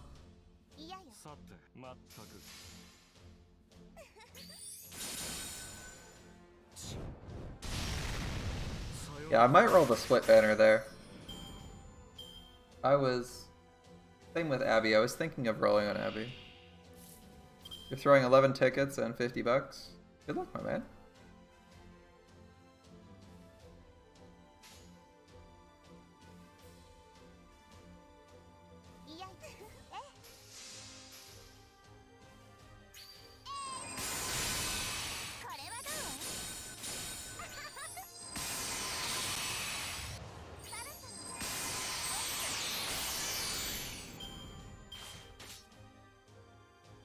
Yeah, you might make it. You might make it.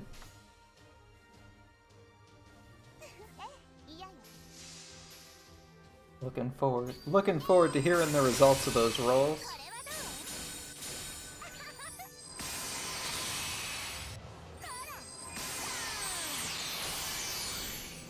I hope you at least get a Reshkigal, as not only is she a great farmer, and way too tanky for what her feminine appearance would portray, but she's also a great character.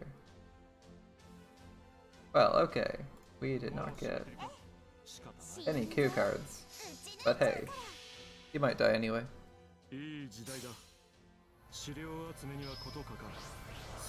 I think I've been running Atlas for too long. Because I'm not automatically using my command codes. Or, no, not my command code, my mystic code for attack every single time I NP the boss. Like, farming Atlas for like the last month seems to have gotten me out of the habit of using my mystic code to make sure the boss is dead, because I'm used to not having any damage on my mystic code unless it's like cooldown reduction related.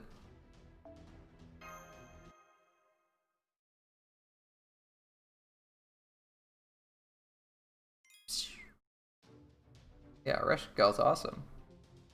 That's the best reason to roll for a servant. I wouldn't spend money for gameplay. There's too many waifus in this game to be spending money for gameplay.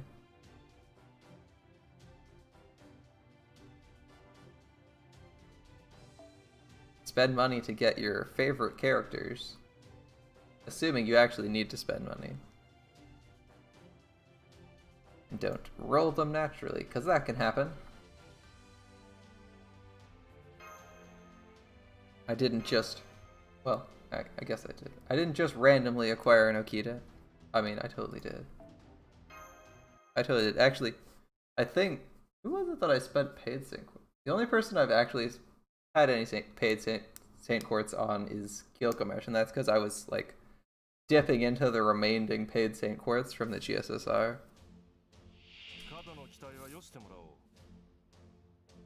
I agonized for a while about spending paid Saint Quartz on Okita when she had her banner, and then I rolled her in like I think like 20 tickets and a 10 pull, so I was like, well, I guess I don't need to spend money on her.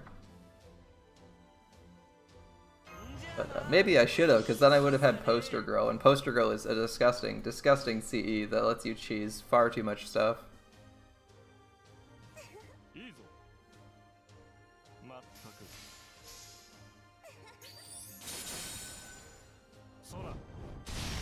I probably should have re-sequenced that. I could have sequenced that better.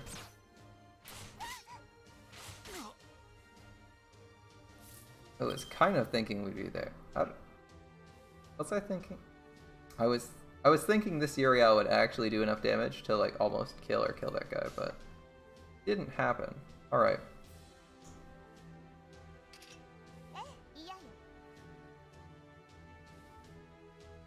Thinking I'm doing this.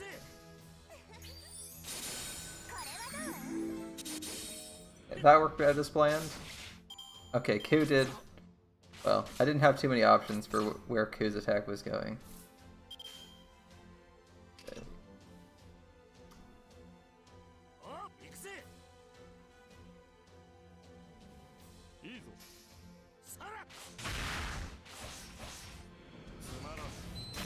I mean, if you're spending any money in this game, it should go towards... If you're like not just spending as much as you want to spend, you should be spending it on the GSSR. It's the most efficient way to do anything. Like, your odds of getting the servant you're looking for in the GSSR are probably higher than the odds of getting anything you want with the cost, with the equivalent cost of paid Saint Quartz in the regular gacha. Even if they're on rate up, it's still pretty low.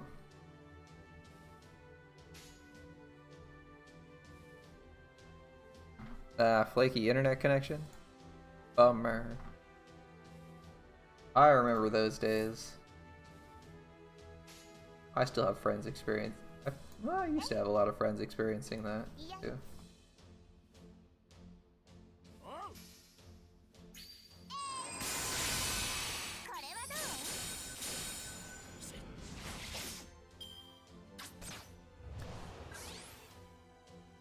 I remember I had a friend whose internet connection was so bad he actually couldn't play World of Warcraft, so he wanted to play it though. So he got his own private server. He's like, this is a better solution for playing WoW than actually just playing WoW, because he's like, I can just host it locally and not have to worry about absurd latency. or his ISP blocking random shit like video games. Which sucks. Hardcore, by the way. His ISP blocked like a ton of random video games. It was super weird. I've never heard of that happening. Like, not like the torrent download for video games or like BitTorrent clients, but like because they didn't stop those, but they legitimately stopped like video games specifically. It was really weird. I was like, obviously that was when we were kids, so he couldn't just like change ISPs, and his parents didn't have a lot of options because they were in the country. But it's like, the fuck kind of ISP blocks video games?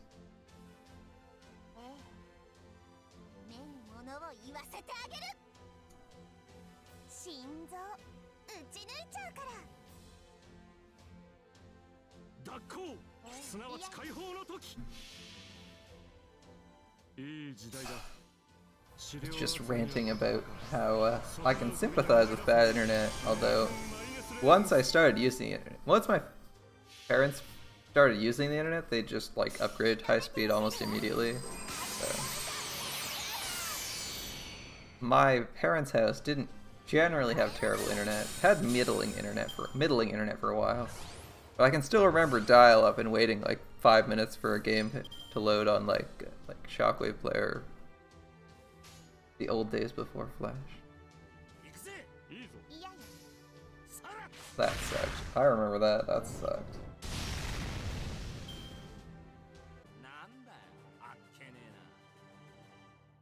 Yeah, that Uriel is dealing a monstrous amount of damage, 127k for like minimal effort. Seems good. I forgot she was grailed for a minute and thought that was my Uriel. I was like, holy shit, what just happened there?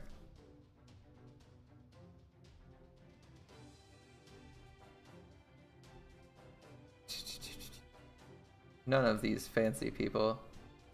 I like automatically start looking for my favorite Lancers from NA, and then, or like a new Lancer I haven't seen before, like Roma, and then I kind of just remind myself halfway through the fight, I'm like, oh shit, we're 3 stars only this time. Can't be doing that.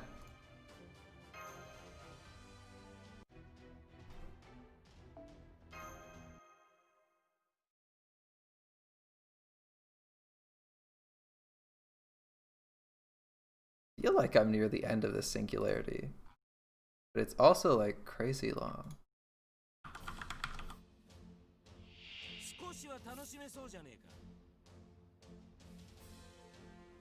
Like, it feels like I should be all... I don't know how long the singularity actually is in chapters, but it feels like I should be almost done. I probably could use Han's third ability there. Get it on cooldown, generate some stars if nothing else. I kind of want to, like, if I had a 2030, I'd like to equip it to Hans. Just to keep the passive star generation rolling when his ability's off cooldown. I feel like that would be really nice for this. I think we're like 2 upgrades. Yeah, we're still 2 upgrades off of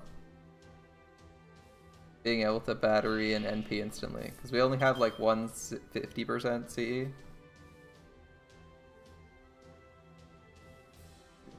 That's why I was thinking about rolling on the raid, the banner for the event that's currently going on JP, because it gives imaginary element raid up, and it's a 4-star CE.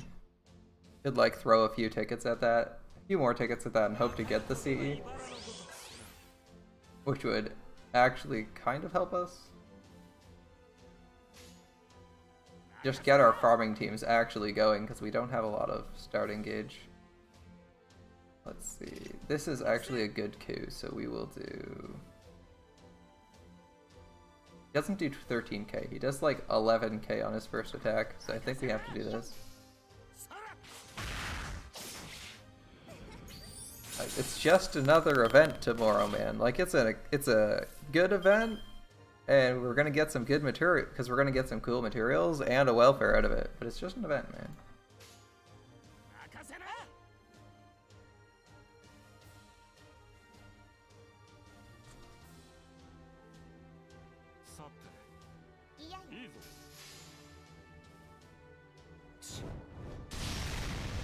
What's there to be nervous about? It's just an event lasting all week, so you'll have plenty of time to get the 10 boxes you need.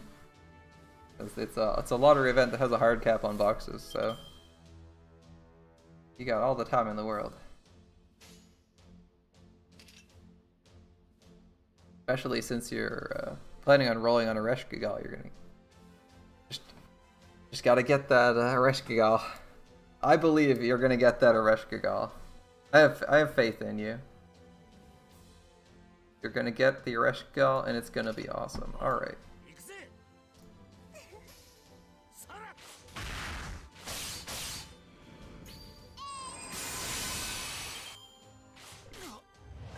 I wouldn't be nervous about it, because there's not... I mean, I can meme about you doing the right summoning rituals, you know, having pictures of a Reshkigal open on all your monitors, or, you know, a figure of a Reshkigal or some other thing. Or, you know, summoning her in the basement because it's closer to the Underworld, or in a cave or something. But, all memes aside, it's not really up to you whether you get it, so there's not anything to be nervous about.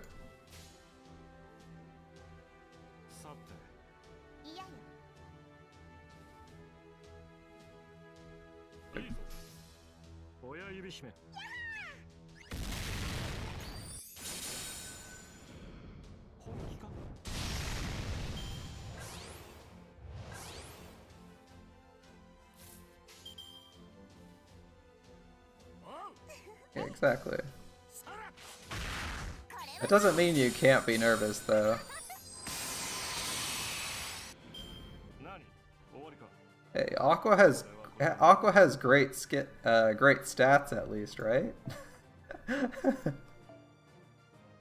In theory, she's good at everything.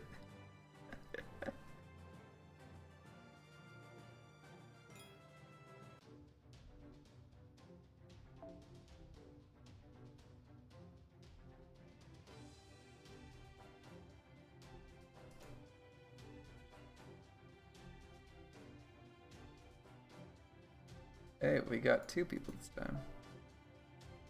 Yeah, except intelligence and luck. She's dumb as fuck. Though, in theory, the stats should carry her through. It's like someone built her like they were min-maxing a priest.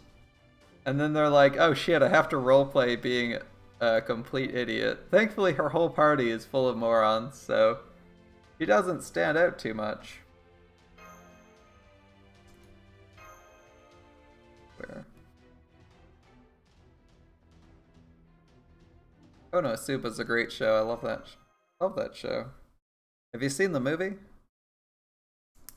I highly recommend watching it. It's like an hour. It's like an hour and a half long episode.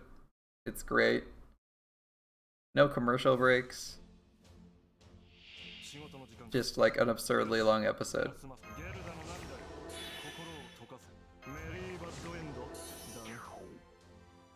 They're min-maxed, but they're played by the character. But the people playing their characters are so dumb. Or they have to be dumb because they have really low int, I guess. It really feels like an adventuring party, you know? Like when you see them fucking around and screwing shit up, you're like, man, I remember when I was playing D&D and my friends did stupid shit like that. Or faffed about and murdered NPCs or ruined quests. Well, usually don't completely sabotage their own quests, but you know. Apart from that, the screwing around seems very familiar.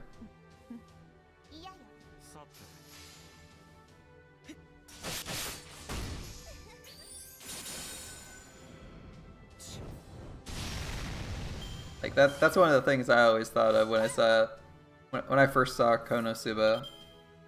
Was that it's like an actual adventuring party trying to do anything.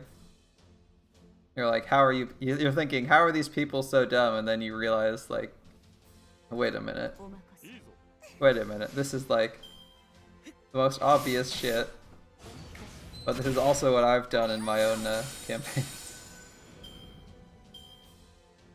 Just like screwed around. This is wave 2. I almost want to just send Bellerophon out, but maybe not. Alright. But I know the last guy is a caster, so we're waiting on it. If they're min-maxed and they're played by idiots, great.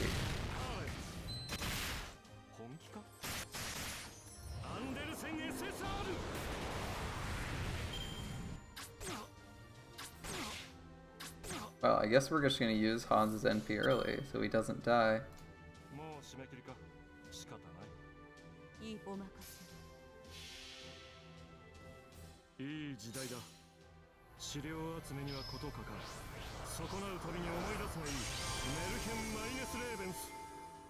Oh, you're 200% overcharged. That makes sense.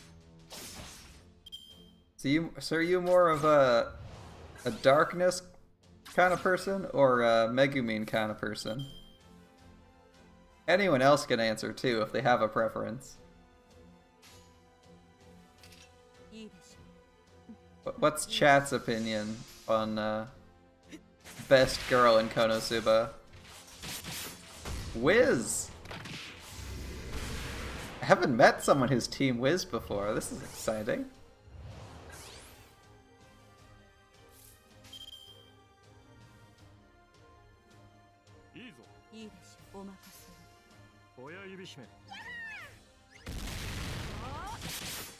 It's a great anime.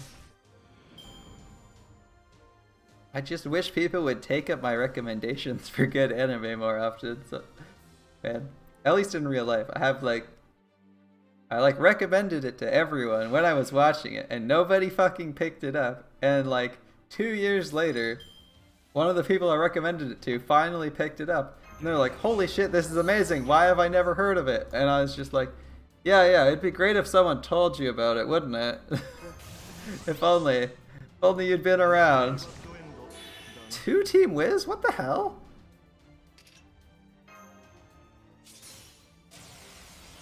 I mean, I don't hate Wiz. It's just weird seeing 2 people who are Team Wiz. I didn't think she was that popular.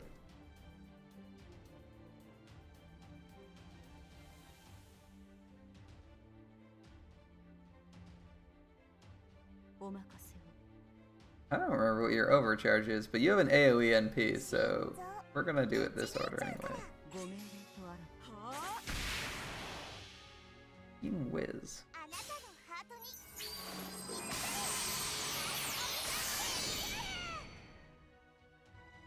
At least I can't argue that you haven't even watched the show because you didn't even pick someone from the list from my binary choice. It's like, huh. Probably one of the 2 main girls. Most people don't like Aqua. Suddenly, like, chat likes Wiz. Alright.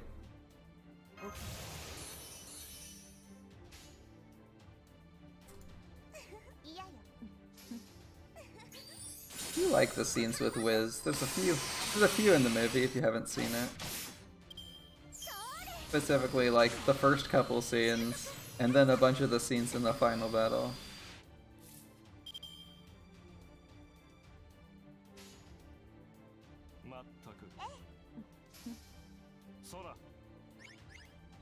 Hey man, you're entitled to your own opinion.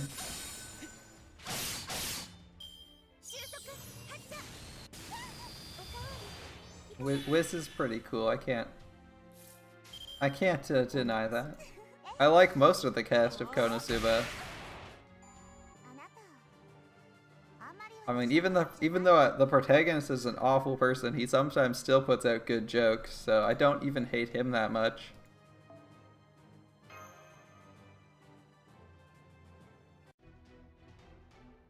Like, the villains I just feel sorry for because they keep getting wrecked with this party of incompetence. Who do I hate in Konosuba? Is there anyone I dislike in Konosuba? I don't really feel like there's too many... characters to dislike in Konosuba. A lot of them are very likable.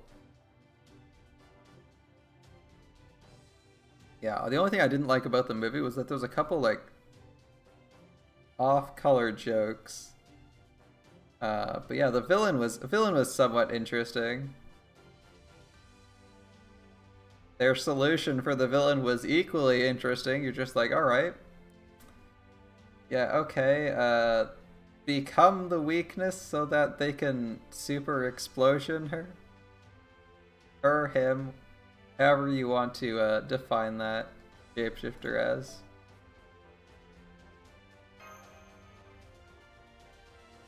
I really liked, like one of my favorite scenes in the movie was when they show up to the town and they're like, well, we really weren't needed. Like, that opening was hilarious. It reminds me when we show up in Babylonia and we're like, we're here to save the day. And Gilgamesh is just like, no, we don't need you, man. Go shear sheep.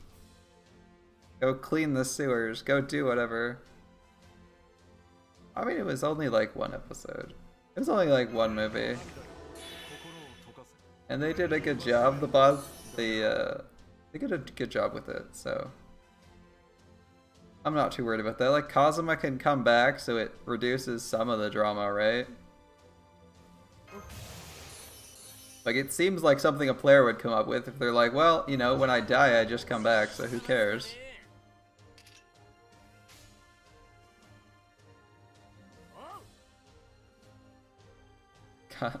Kazuma, a fan of true gender equality. Yes.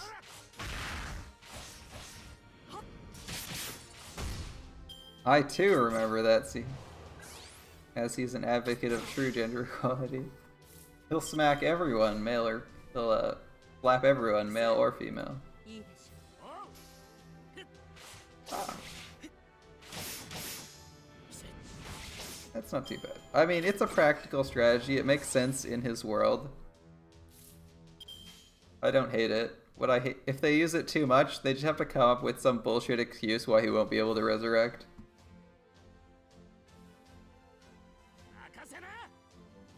Like, there's always a way around it. Or like, even if it's not like, oh no, he'll never be able to come back from this. They can just be like, oh my god, it would be fucking forever if I came back. Had to come back. That would be the worst. You know, have to clear through this whole dungeon again? Screw that. Like, it doesn't really matter. It doesn't really matter how they beat the villain either, right? It's as long as it's funny. I thought it was funny the first time I watched it, and I don't know if it would be funny the second time I watched the movie, but yeah, if they don't use it too many times, I don't think it's too bad. Twice is okay.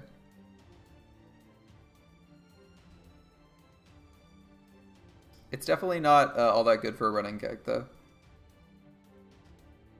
Like, they had to change something up for the movie, and that's what I feel kept it a little bit original. Whereas, if they go for any of the exact same two plots, where like, you know, he sort of seduces the villain because they're basically an idiot for some reason.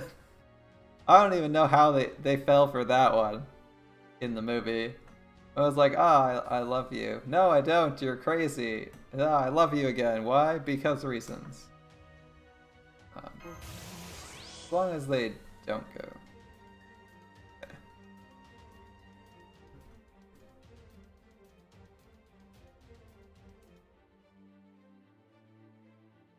Are you just like looking up highlight scenes from the show? Spain? It's like really explosive. Like, oh yeah, the other goddess that she like did nothing but rant about everything that's wrong with her. Including that she pads her bra, right? That's what I believe. That was something Aqua said about Eris. Eris is like the other goddess, right? It's been a while for me. I watched Konosuba when it aired, so it's been a few years. It feels like it's been a few years. How long has it actually been? Why now? Feels like it's been years. When did Konosuba season 2? Konosuba season 2 air date. 2017? Yeah, that was a while ago, man. January 2017. Holy shit. That was a long time ago.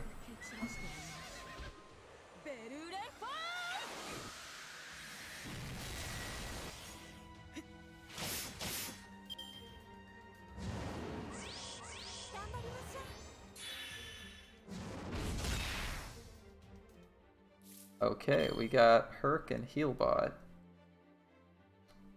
And I'd rather not lose you. Not yet. Not yet, at any rate. We got all these attack buffs. I want to use them. Heracles has got to go down first, though.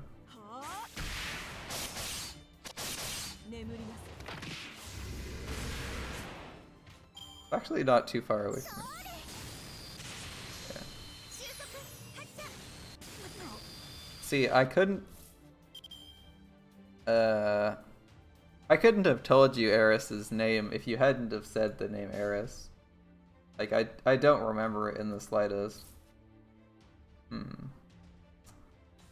I don't want her to NP and heal for half her health, so I'm gonna stun her this turn.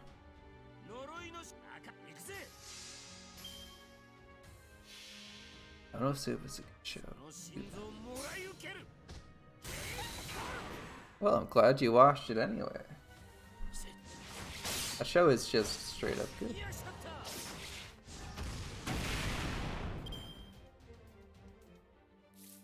I like, that's a lot of crits. It's also a healing NP, so we're not in any danger unless she randomly does her extra attack. Which should be kind of weird.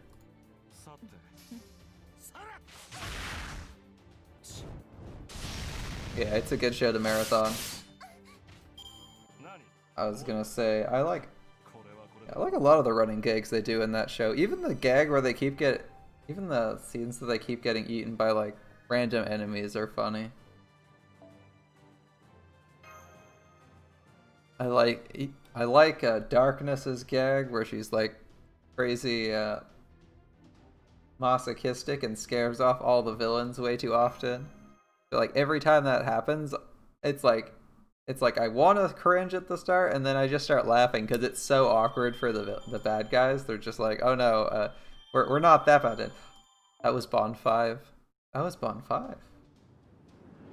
Bond 5 is usually where you can start doing interludes, right?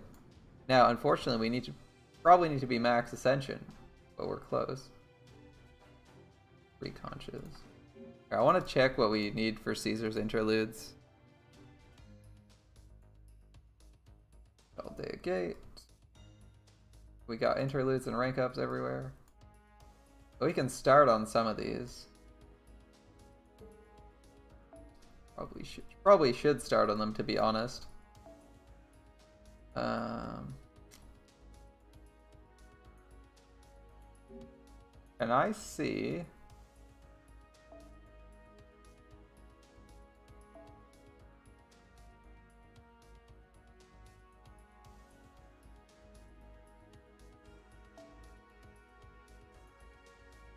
how many things he has. He has 1 interlude and 2 rank ups. The rank ups are usually independent of the interludes, so we probably need to be final Ascension for these. There's a 4 here, so I'm guessing Ascension 4. Which is basically final. Yeah, get rid of that. So yeah, we probably have to get him to max Ascension to try his rank ups. Alright. That's fine.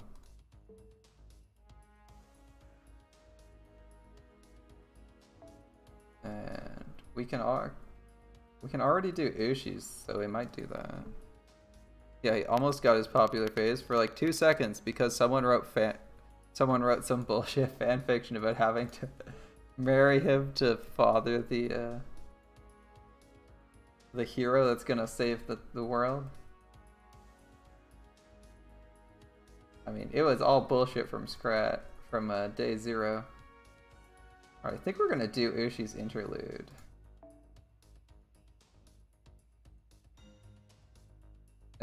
Do we have to fight a demon pillar this fight? I want to have an interluded Ushi for pillar at least. Ah.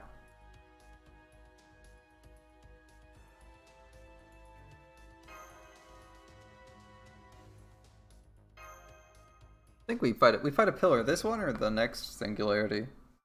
One of these two. Hey, it takes place in Okeanos. Alright.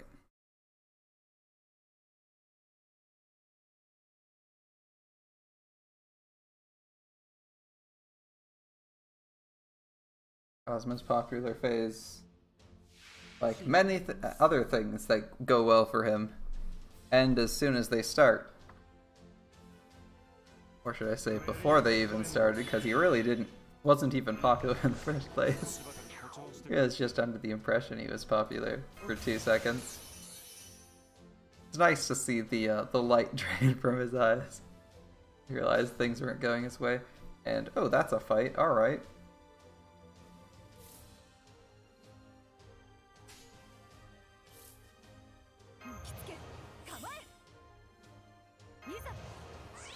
I think we're gonna focus this middle guy and try to go for Medusa's NP after doing a bit of damage. So I was gonna say one or two shots should put her to max. All right.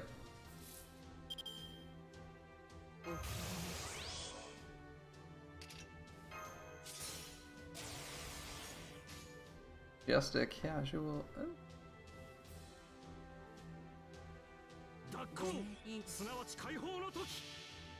Should do like 40k, right? Shouldn't be too bad. If we can get the damage buff off, which we got, we'll do even more. Now, if only we had quick up. We have all these attack ups, which don't really stack very well.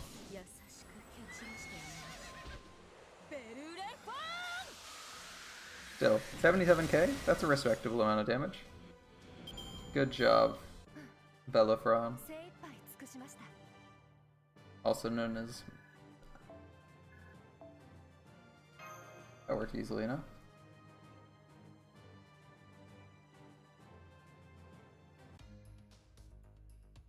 So the weird thing about using all these 3 stars is like your auto attack, your face card damage is so low. God. I mean, they were just in the middle of quite the situation when the villain showed up, and embarrassed Megumin is hella cute.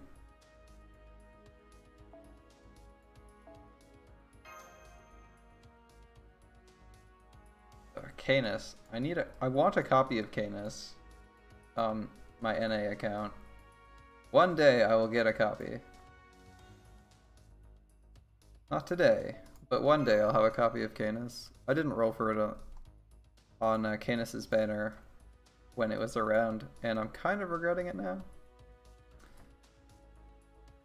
Where is our friend list queue? He is not here, and it's kind of annoying. Might have to draw on someone else. Alright.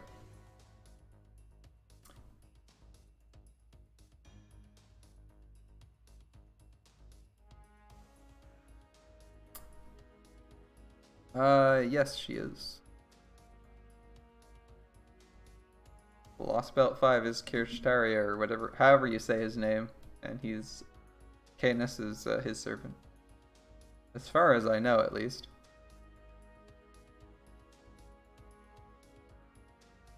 Man, this is a level 100 Leonidas. I think I'm gonna take that just because I've never seen someone with a level 100 Leonidas. Like, he's seriously, you know, he was jacked before. He's got big ass muscles, but man, level 100 with command codes. Is he gold phode as well? No, he's still a level 100 Leonidas. That's still very impressive.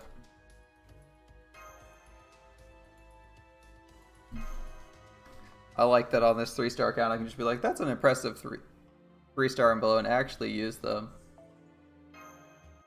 It's kind of a nice change from being like, that's a nice 3-star, but I would prefer this 5-star that is vastly more effective at dealing damage.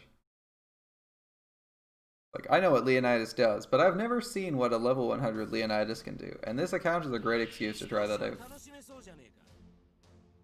What can a crazy level Leonidas do? Except for the fact that we're, of course, missing his NP, which kind of puts a damper on things.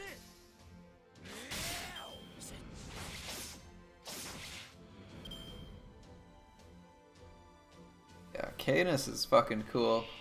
Got that Phoenix NP. A ton of hits. A ton of cool abilities.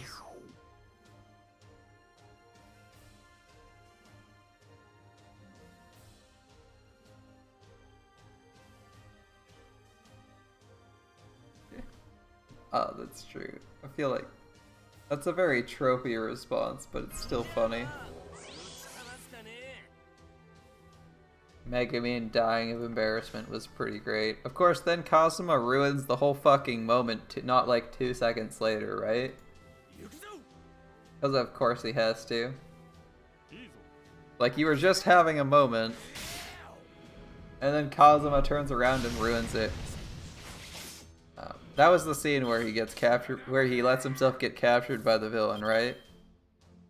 It's not the next scene, because that's the one I'm thinking of, and I'm like, what a dick. They just had this emotional moment, and he's like, you know what, fuck you too, I'm going off with the villain.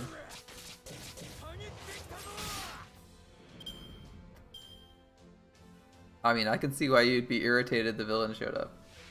And irritated that Megumin was like, no, nothing special, but... Oh, it was such a dick. That was such a dick move. Okay. Why not, I guess?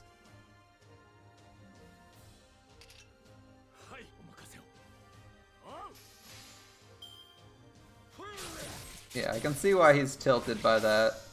But it's still a huge... That's like a massive dick move to just be like, and now I'm going off with the... And now I'm going off with the villain. Screw you, Megumin.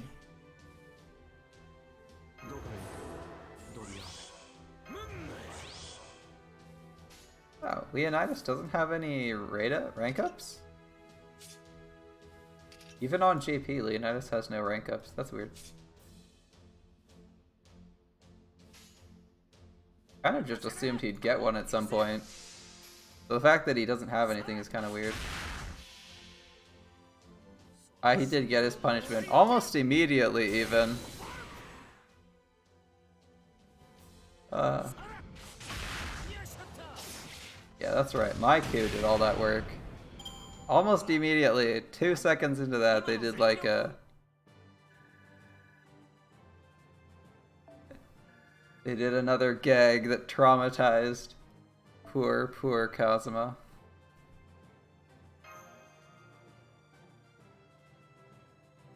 Alright, this guy deserves to be on the friends list. K-scoped level 100 Leonidas. I need this on my friends list. It's just impressive. There's nothing else I can say about it. And the number of casters we can use is pretty fucking limited though. Maybe an all slot? Someone will have a 3-star caster? We're basically looking for like exactly one. Ooh. Vikabron. Yeah, he had no buffs on NA. Like, I assume that guy, the guy with the level 100, you know, command coded up Leonidas, I assumed that he would probably be willing to invest in the rank ups if they existed.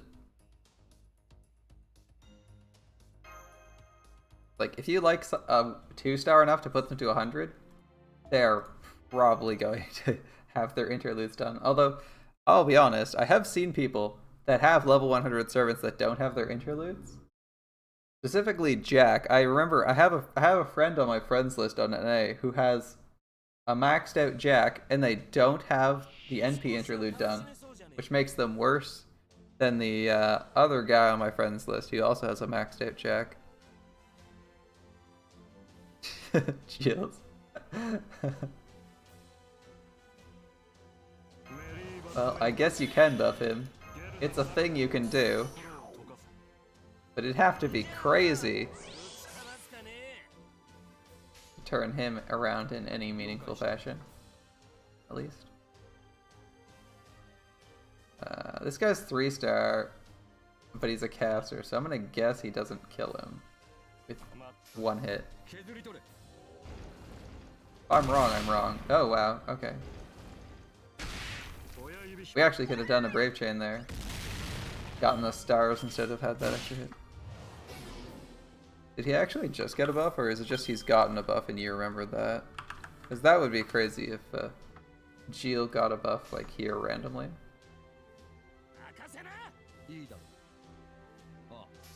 Since this is 3 rounds, I'm not using his Arts Up skill right now. For 3 waves. Although the fact that ghosts are stealing my NP is making me regret that. Alright. Stop stealing my NP powers, ghost. Stupid ghost. I swear they have one of the most irritating abilities. They buffed his second skill. I'm sure there are literally dozens of Gilles Away fans that are excited for that. Literally dozens.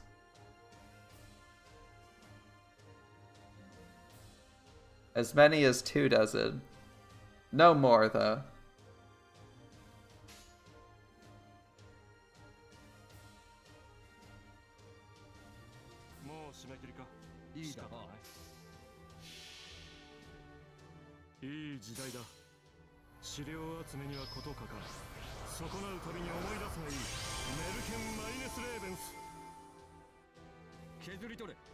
Oh, that's actually really good, because it used to not do either of the second or third things.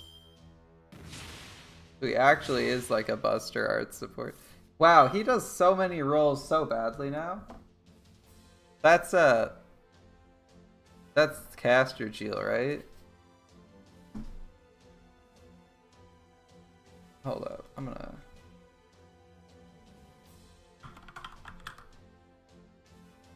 I assume that's Caster Shield, right? Not the regular one. It wouldn't make sense. The heck, they actually did put that out. Estimated 1122. Yeah, you're totally right. I'm just gonna swap to that real quick. I did not notice that change. Go to this. Yeah, so estimated 1122 via rank up quest 2. Blasphemous aesthetic. 20% arts and Buster resist down. That's actually pretty good. His own NP is a Buster NP, so that actually helps his damage. And everyone else's damage in arts. That's pretty good. I mean, he's still pretty terrible because Terror is a weak skill, and this is a skill that exists solely so that his chance to stun can go off more often. Like, a 40% chance to stun. And he has an entire skill dedicated to giving it a slightly higher success rate to land on people. It's so bad. Oh my god. So he has one good skill now. He's officially 1/3 of the way to being useful. Thoughts on pineapple on pizza? Store-bought pizzas, like the ones you buy that are frozen, that have pineapple on them, are disgusting. But pineapple on pizza is pretty good if you can make your own with fresh pineapple, or buy it from like a decent store that makes fresh pizza.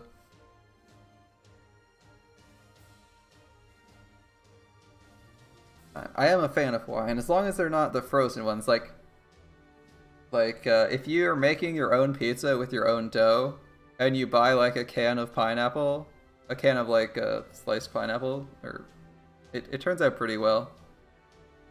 I feel like the store-bought ones are like, they're like straight up pitiful. If you buy a frozen pizza, no matter what company you buy it from, you know, whether it's like Delicio, Tombstone, whoever the fuck you buy it from, all the Hawaiian, the pineapple, I don't know how they manage it, because I've never actually bought pineapple that's that bad, but it's always terrible, those ones that are frozen.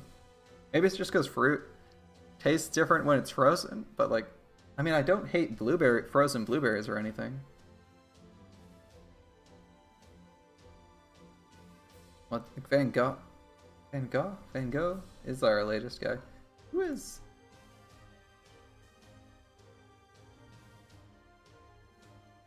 Yeah. I'm quite impressed that he's actually got an upgrade. Oh, there's Nemo. I don't know what Nemo does, so I'm just going to look it up right now. Yeah, Pineapple Hawaiian is a pretty good choice. I like it sometimes because it's it feels a lot less heavy than pepperoni or meat lovers.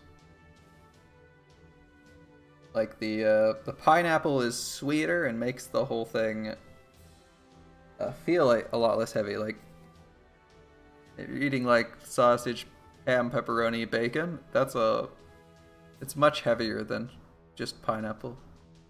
Alright, what do we got for Nemo? NP, he's got Voyager of the Storm, a weak version of Voyager of the Storm that also adds attacks for all allies. It's also a charisma on water or imaginary space levels. Imaginary space. How oddly specific is that? That's like basically just the event he's new in, right? Like near water, I can see happening here and there. Imaginary space is way too specific to be useful. Other than that, Voyager of the Storm is fine. Unbending Persistence. A 5-turn Guts. 5-turn Guts is just the 5-turn Guts would be good. A lot of servants still have that. Increase out NP gauge 30%. Okay. Increase NP gauge when Guts is activated by 50%. So if his Guts is triggered, or is that any Guts or just his Guts? Oh. I guess it's one time, so it wouldn't really matter. Because his Guts doesn't stack. Well, we're looking at, this is Nemo. He's new, and I don't actually know his abilities. So he has a really strong Guts, because it heals him a shit ton. It also gives him NP charge, and when the Guts triggers, he also gets it. That's a pretty useful skill.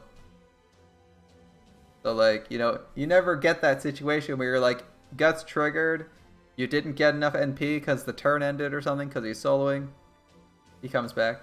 Mind you, he isn't amazing for soloing because all he has is a Guts, but still. You know, there's going to be that situation. There's always that situation where you proc your servant's Guts and you're like, shit, he needs like 2% NP and he's not going to make it. And then he dies and you get wiped. Or, you know, he just dies and you're disappointed. Alright. Journey's Guidance, increase arts of card effectiveness for all allies, 20%. That's strong. Further increase arts effectiveness when near water or imaginary space, another 20%.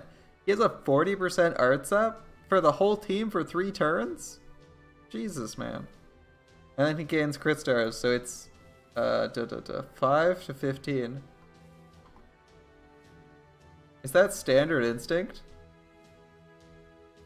Yeah, that's intuition A. So he's got intuition, a decent arts buff. Who else has an AoE arts buff? Let's say Gilgamesh Caster has an AoE arts buff. I believe his is only 30%, right? Yeah, his goes up to 30%. His is like 20 to 40 depending on near water. I feel like Nemo is like a servant you really only want when he's near water because his abilities are pretty good. His abilities are still pretty good without water, but he really shines when he's near water.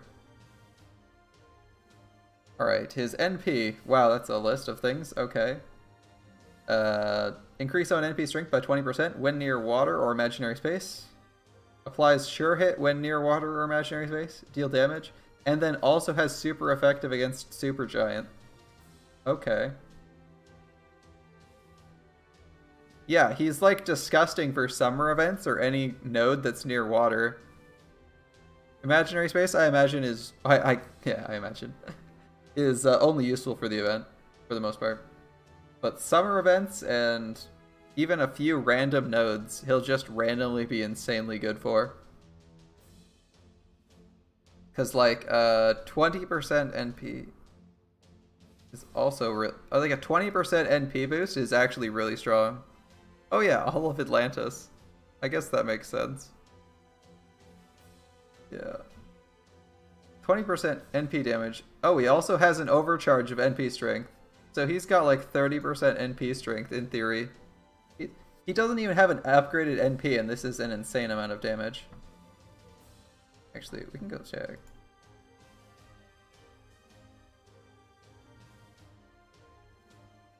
Wait, what? Oh, it's single target, right? Yeah, it's single target. I was gonna say, wow, that's crazy high. And I realized it was single target pretty quickly. Yeah, he seems like someone who's really good in... Like, he's about average-ish when he's not near water. This is a below average level for Voyager of the Storm. It usually goes to 17%. For example, if I go look at... Oh, shit. I'm just going to open a new tab with someone random and look up Voyager of the Storm on there. If we look at, say... Who's our typical Voyager of the Storm? What's her name? Drake.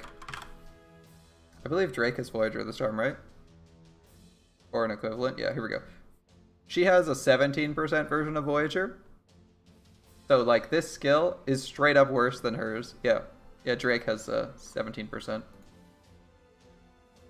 So it's like 5% worse. But then, of course, if he's near water, it's better. I feel like that's consistently what he has. This Guts is his only skill that's really, really good. Like, this Guts is a lot better than other Servants' Guts, which is very impressive. The Health Revive is very solid at 3,000. It's more useful than those, like, 1,000 HP Guts. Or the 1 HP Guts.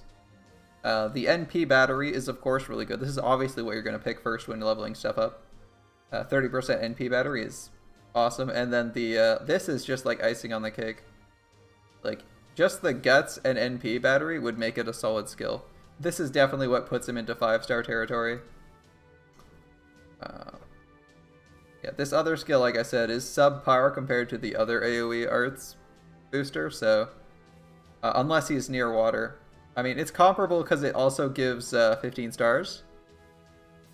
But like I said, he needs to be near water. Otherwise, he looks like a middling servant, like a very middling 5-star. He provides some useful utility, but he's not like he doesn't look like he's super busted from his skills. Super Giant, by the way, is like those giant guys that look like they take up multiple nodes, like dragons, the frickin' asshole rock guys, you know them, right? So he's actually got a nice niche in terms of damage. You'll want to bring him to kill Hydras. Actually, he's a caster, right? Oh, he's a rider. Never mind. I was gonna say Hydras, but Hydras are assassins. Who's the giant caster? Those giant fuck-off ghosts are what he'll demolish. That's what you'd bring him to. Outside of the water niche, he's good against those. I'm kind of glad they give him something outside of water nodes to be good against, because his kit really says, use me near water, but he's otherwise not impressive. Some summer servants are really reliant on being near water. This guy isn't even a summer servant, he's also a near water guy, but at least that super giant modifier gives him something to do when there's no water nodes. Because you do run into those enemies here and there where you just want to delete them. I don't think Demon God Pillars are, I guess you don't fight Demon God Pillars, but maybe, I don't know. I wonder if trees are super giant. That's a thought. Are trees super giant? If I look up tree,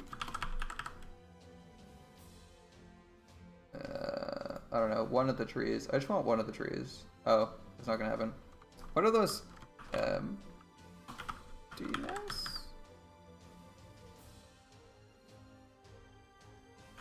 I don't know. Lost belts. 2. Oh. Can I have like the lost belt too? I just want to know. Yeah, I'll take the spoiler-free walkthrough. I just want to know what the tags on the stupid trees are. Let's see. This is the Scotty fight. This is the Suitor fight. Oh, this is the tree fight. Can I get... I'm just looking to see what the tags on the boss are. Ah, here we go. Trees are also super giant.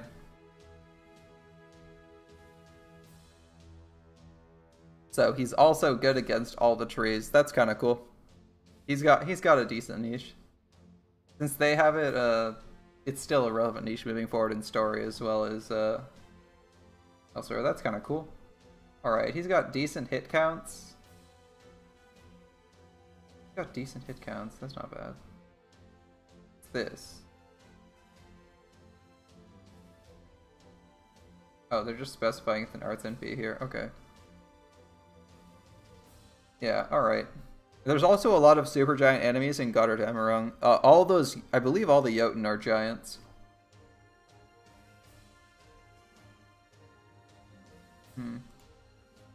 His art's okay. His alternate ascensions are okay. His hit counts seem okay. Do they have... Oh, yeah, they do. Star's Ocean, that's pretty good. That's pretty solid for a rider. Attack seems alright. NP per hit 0.59. I think that's okay. The 3% is standard, so I wouldn't expect anything else. He seems alright. He's got like a solid niche outside of summer events in killing giant enemies. So he's not like completely wasted if you don't have a node for him to work on.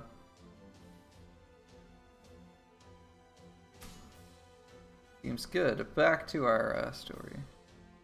Oh. See you later, Spade.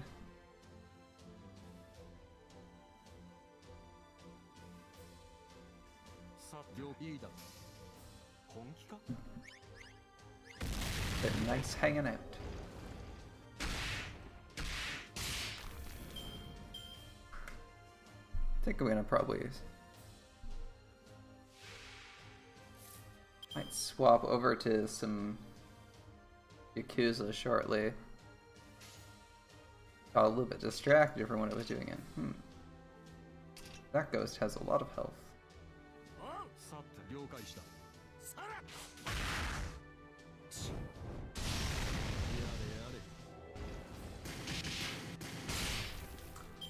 I forget all the time that Avikabran has 4 arms. I just assume that because he's wearing a cloak, he has a normal pair of arms like everyone else. All that extra detail. Thanks, Fate artists.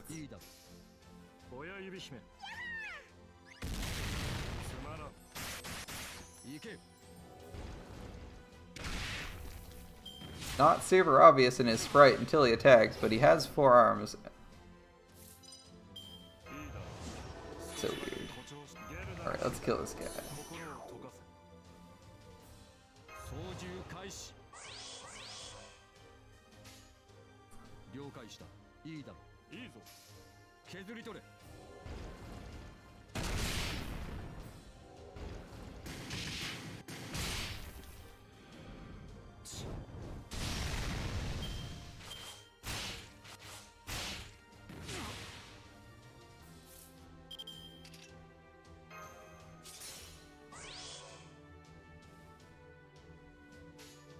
Does this have something else attached to it? I didn't think so.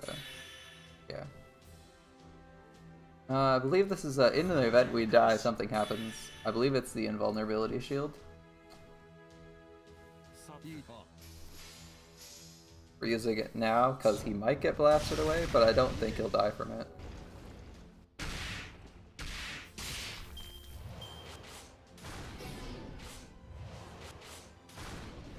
Well, that was about the best case for those special attacks. Kill seal on Hans isn't exactly a disaster.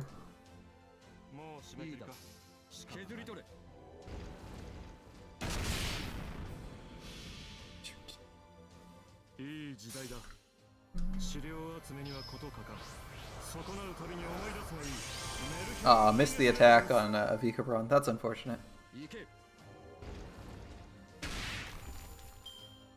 Any case, down to 20,000.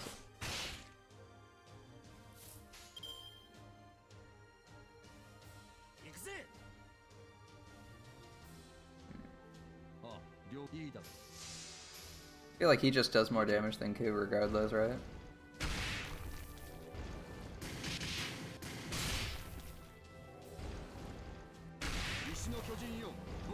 Golems. Golems are everything. The Suicide Golem. I haven't seen that extra attack in a while. I was kind of hoping that the Golem would suplex the enemy, but that would look a little bit ridiculous with dragons. At least ridiculous for an extra attack. I know we can yeet dragons into the stratosphere with what's her face? Oh shit, I should have had that guy. That was hilarious. Yeah, we can yeet dragons into the stratosphere with Tomoe. That's always fun.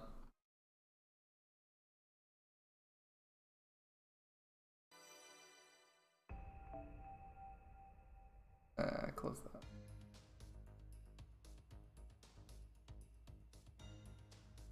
I think you're the only person. Well, Uriel has another rank up for NP. I think the only one we want the NP rank up right now is Ushi. I believe we're relatively close to the end of the singularity. This one's not super long, right? Yes, you can also drop pyramids on anyone.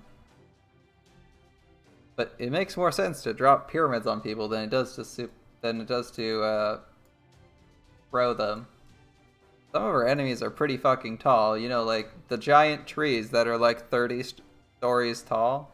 Actually, some of them reach the cloud level, so they're probably like several thousand feet high. Like, you're at cruising altitude for planes at that point. You're like 20,000 feet in the air. Like, that's a big fucking enemy to throw even further. That's true, she powerbombs her enemies. Isn't it wonderful to have so many ridiculous servants? Kind of regretting not adding that guy to my friends list when I had the chance. I just said no by instinct because I usually don't add people. We're actually on the hunt for people who are useful because our roster is somewhat limited in terms of DPS casters. To like Avik, Ron, and Medei. Which is an oddly specific pair, most of which probably won't see Grails or much focus at all. And there's a level 100 Asterios. Alright. I'm gonna use him just because I haven't seen one, and also I kind of want him on my friends list. That's pretty cool.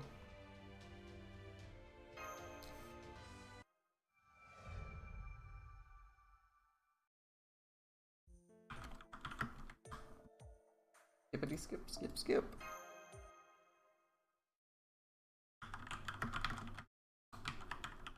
How many chapters are in Okeanos? And there's 14 story chapters in Okeanos. That's good to know. So we're on like 11 or 12?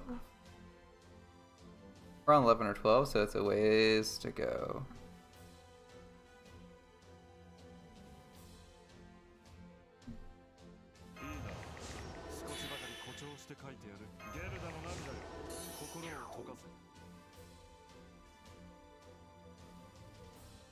Actually, this is the double wave of zombie pirates. We're on chapter 11, era 1. Okay, that's a ways. We got a ways to go. We want to clear this.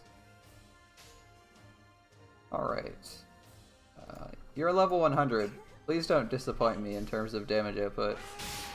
There we go.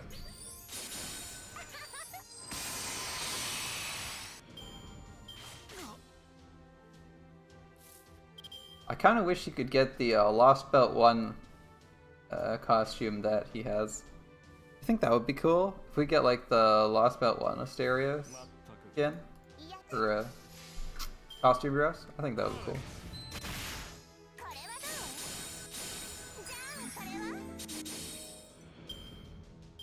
Like, you can't tell me you didn't think that was a cool costume dress for Asterios when you fought him in Lost Belt 1. That was freaking cool. Alright. 70%, 70%, 100%. I'm 100% certain this guy's dead. There we go.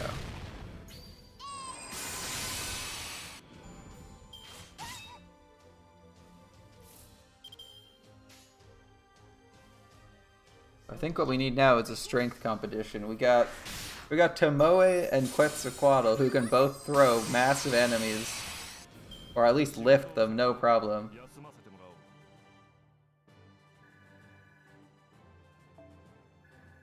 Maybe that's an event they should theme things around, the Chaldea weightlifting competition.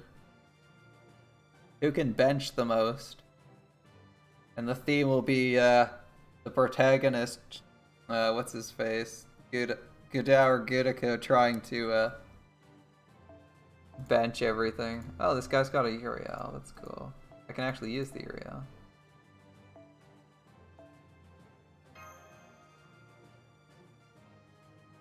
You could also do that. She's got muscles, man.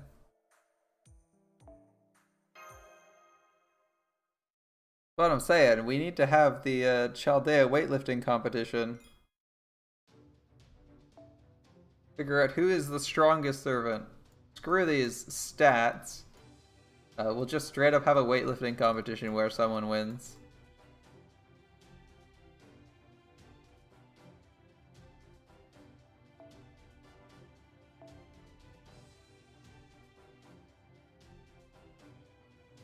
I mean, I think it would be a fun event. Oh, it's an Angraminu. That's cool.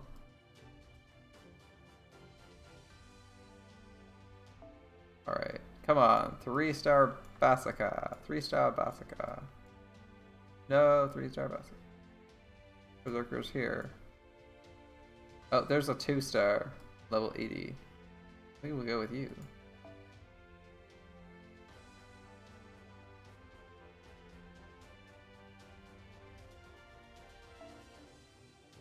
Now we just need our muscle. Our muscle should probably have the bonus buster CE since he has 3 buster cards and we're planning on taking a couple swings with them.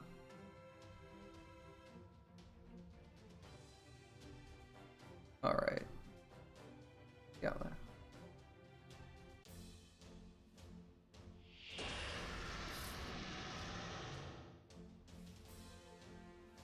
Alright. Blue Boo's roar tells me he's ready to roll. Let's freaking go. This is monstrous strength, right? Oh, it's a 3-turn attack up. My bad.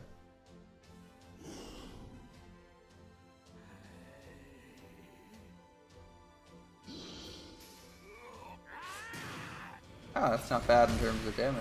Good job, man.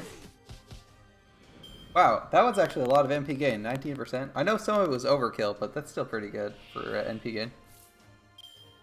Haven't used a Caligula very much. I can't imagine you've used Caligula that much either. So any damage he puts out is moderately surprising.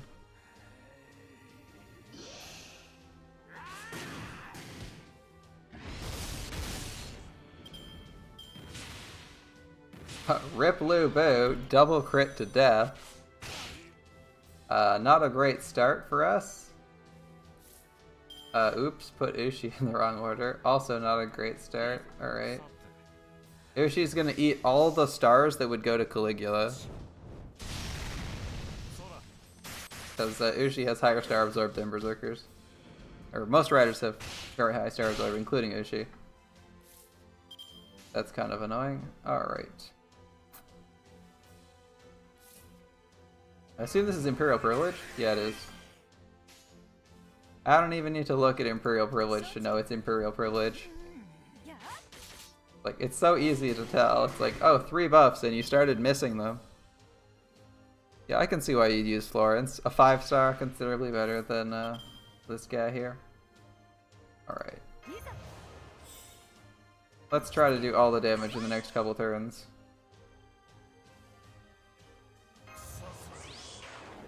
Defense down. I don't like that. Buster up, health down. Oh god. His skills start looking a lot sketchier now. Let's see how much damage he can do in 1 turn. I want to see if he can, like, punch, Punch this guy to death. Yeah. Oh, 18k. He's got that. And the attack buff, and then maybe he'll have enough that he can actually one-shot the 28,000 health guy. Seems unlikely. He's probably only going to be like 2,500 if he crits. Ah, I was right. But yeah, maybe if he crits, but 2,500 seemed about right. Alright.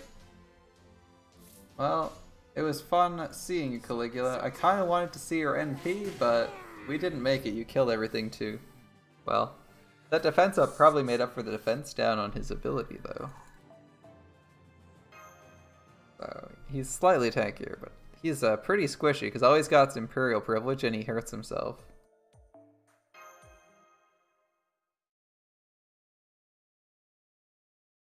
Still, the NP generation he had was pretty good. Nothing else. You gotta count your blessings with low star servants, right? Some of them, it's just like they only have one thing going for them, so you need to figure out what it is and try to leverage it. We're doing this again. Looking for we're just gonna go for berserkers. Screw it. Low star berserkers. All right. We did it again where we left Ushi in front. Oh well, she's got some decent... As far as support powers go, Ushi's like our second best support right now. Because she has NP gain up and a charisma. That's like all we have for support powers. We don't have any defensive support stuff. Other than Hans's NP.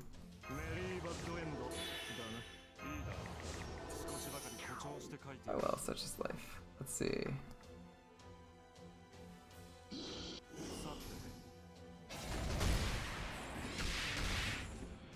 Good, Liber.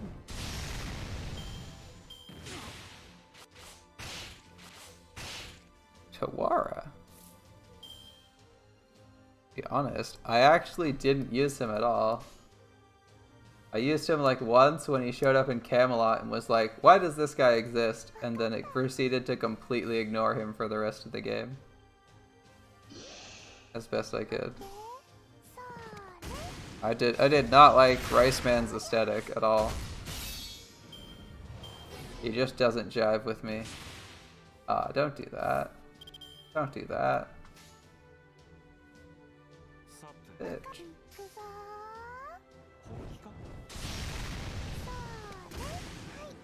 So, yeah, Thousand Faces is a good... I think Thousand Faces is a good 3-star.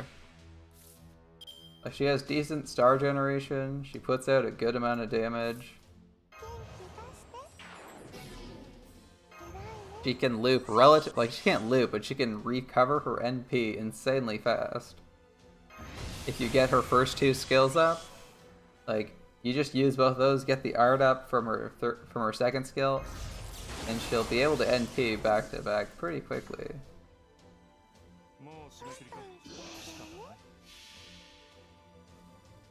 Like sometimes you have to go a couple turns, but still, she can like theoretically get like 60% of her NP back and just keep going. Like NP next turn, do like an arts combo or something, NP again.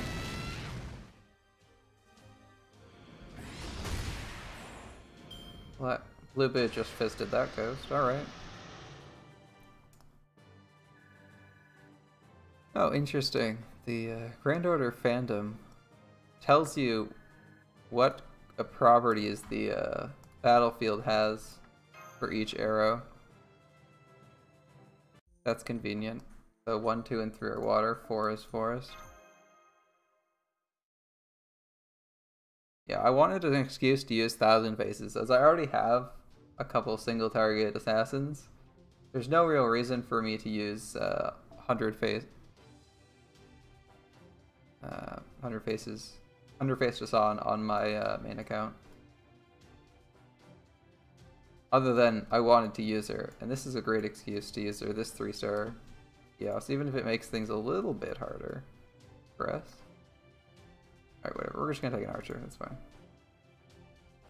An archer, and we'll, I don't know, drag Caesar over here. Why did we do that? That was 2 actions when 1 would have sufficed. Whatever, we gotta change these. Should have done that in the opposite order. Would have felt better. Alright. What are we fighting this round? I don't think we're gonna finish Okeanos tonight. It's like 7 more waves. I kind of want to play... Oh, it's 10 more. I mean, maybe. Like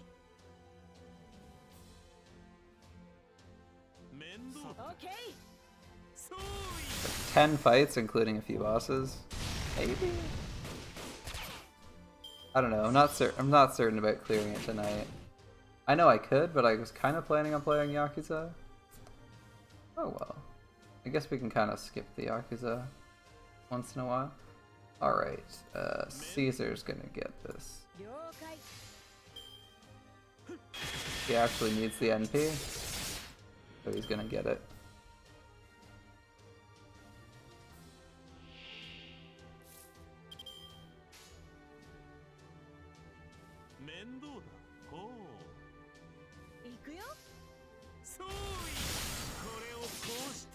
Oh, we didn't crit with the person we wanted to crit, but that's part of life. Alright, what do we got?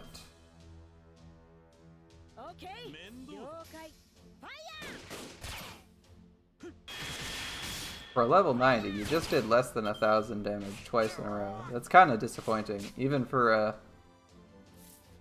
level 90. Come on, man. Come on, Billy, put out the numbers. It seems unlikely Caesar will kill this guy. Oh, maybe not. Maybe he will. That crit was just what we needed.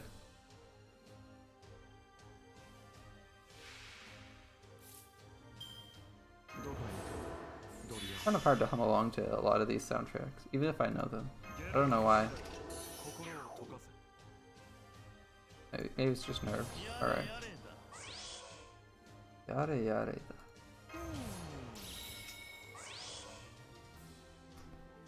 Caesar against Saber isn't going to hit that hard, so we're just going to go this way. Alright.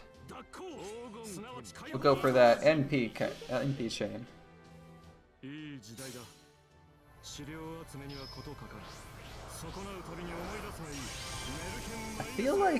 I feel like Billy could use a green mana burst. I know he's got a 50% battery already, which makes him pretty good. But every time I see him, I think, this guy has a 50% green up, doesn't he? And then he doesn't. You know, the minute I see his 3 skills, I'm just like, wait a minute, none of these skills actually have wake up on them. I get kind of confused as to why I thought that. So I feel like that would fit in his kit. I don't know about you, but I think that would be good. It'd also be a really strong buff for him. Maybe too strong. Because he'd have absurd burst damage potential. He's already NP5. And like a decent Grail turret, because he's kind of hard to kill. But like with a mana burst, he would hit so hard. I don't know. Maybe that's what people who like Billy are aiming for. That massive one-turn burst potential where you're just like 50% battery. Quick draw, fire off, 3 big shots. I mean, he's definitely the burst servant, right? He's definitely the burst archer. Single target burst archer, like, there's no doubt that's what he's intended to be. Oh hey, we're looking for assassins again. Good thing we have Mr. Muscles here. Alright. Where's our assassin? Let's go.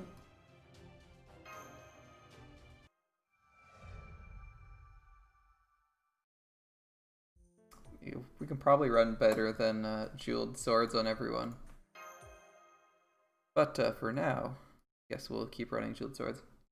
I guess we're changing up our game plan a little bit, skipping out on the Yakuza and going for Okeanos completion as fast as possible. feel like I'm committed to that now.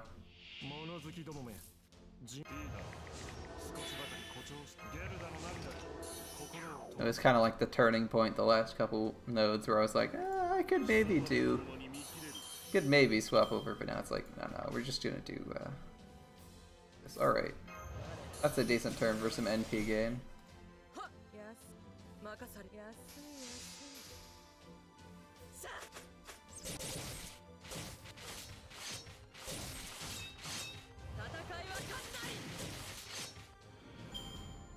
Not bad for a quick chain. It's not bad for a earthquake quick chain, right? It's only like level 2. It can actually get better.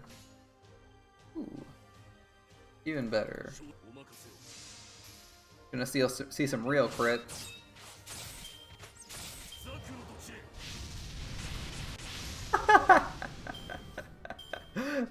One chain.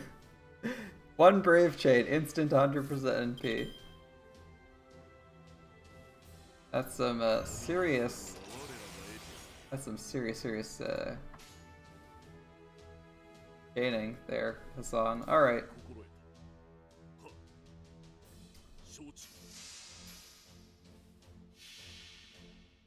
I actually probably should have put the attack buff on him here. I think he'll kill with his Noble Phantasm. I don't know if he'll kill with the 2 cards though, because he might not crit. He crit, never mind. He crit on everything. He's a critting machine. He's a critting god. Alright. Alright, you win. You win, Cursed Arm. You win. NA is now in maintenance. Well.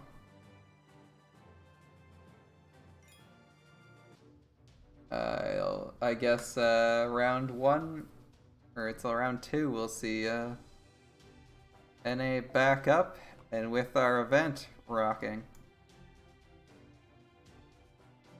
Ready to rock in our event. Alright.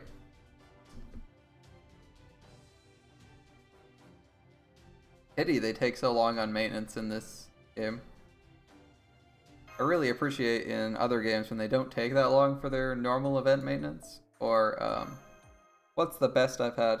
If you've played Guild Wars 2, in Guild Wars 2, they actually somehow built the server architecture to the point where they could roll out game updates that included new content.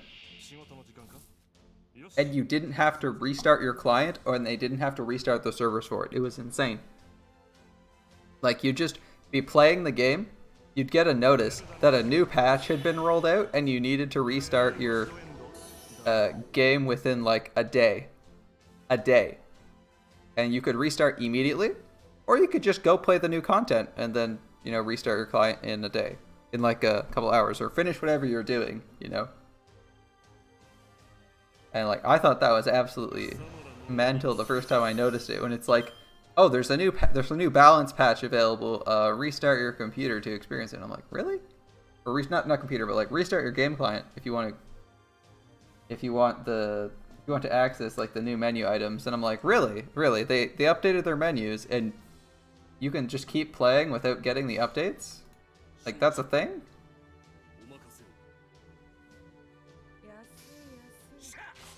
I mean, most games don't do that, I know, but it was still like the most insane thing. Like, a patch would roll out and you wouldn't have to stop playing whatsoever. You could just keep going.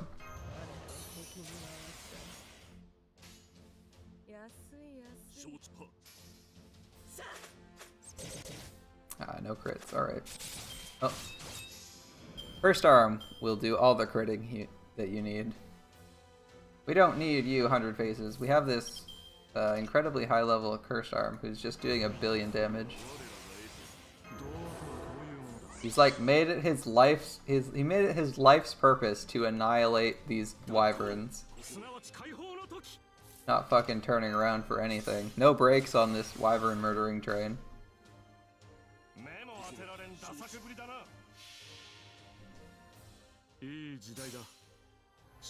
Maybe we should rename Cursed Arm to Wyvern Slayer.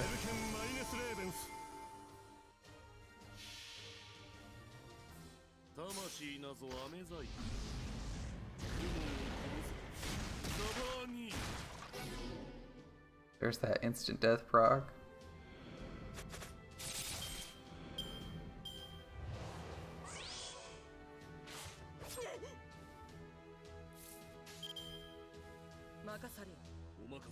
Alright, will he fail to kill the wyvern? His crit chance odds aren't that great.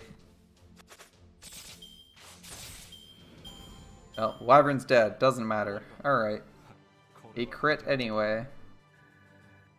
I was thinking maybe even if he doesn't crit he might kill it. And then he just straight up killed the wyvern so it didn't matter. Alright. Man, I wish I had this kind of AP per drop on fangs. Normally. Been really nice getting fangs every single node for like 4 AP. And then I go into my actual farming nodes on NA and it's like, you might get a fang every other node. Maybe, if you're lucky. You have to ask nicely.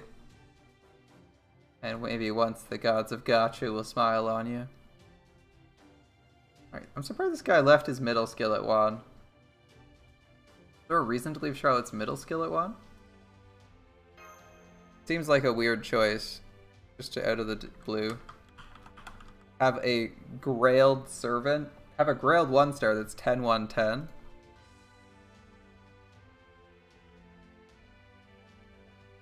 Oh, it's all upside. There's no downsides on the second skill. That's so weird.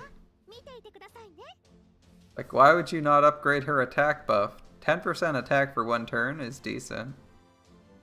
The cooldown reduction is also okay. Like, you grailed this servant.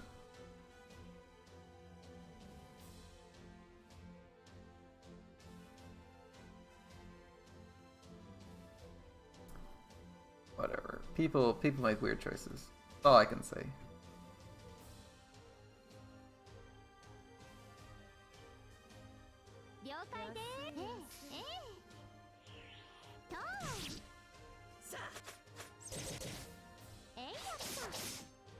She does have instant kill mechanics, but it's weird to leave a skill at 1. Like, I can see leaving a skill at 1 because you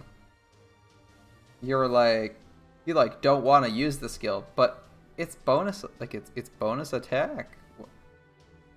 Why? Why would you not want that? Like, she's gonna miss on instant kill sometimes, no matter what you do.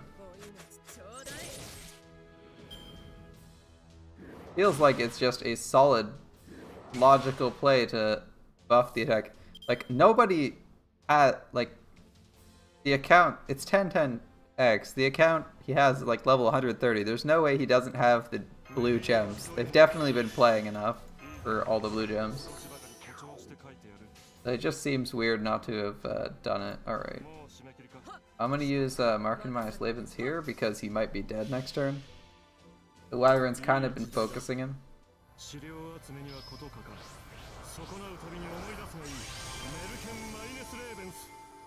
Get that regeneration going, give it. Wow, we had that was actually a really good Markin minus Lavens. If only we'd been in position to take advantage of it and not be wasting turns fighting the wyvern on wave 1. Because we got 100% success rate on his buffs, which is pretty uncommon. Yeah. We can check what level this Charlotte player actually is. I was just guessing. I don't actually know what account level he is.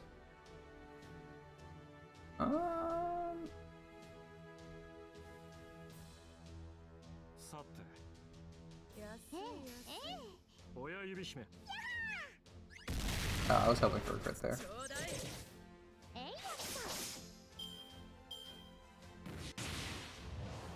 These Berserker wyverns, or not wyverns, these Berserker chimeras are always nerve-wracking. It's like, are they gonna randomly one-shot me?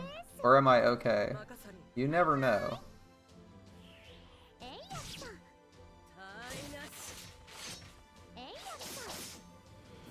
We killed one. If Hassan was at, oh, he's gonna hit like a train. Yeah, that actually hurt a lot.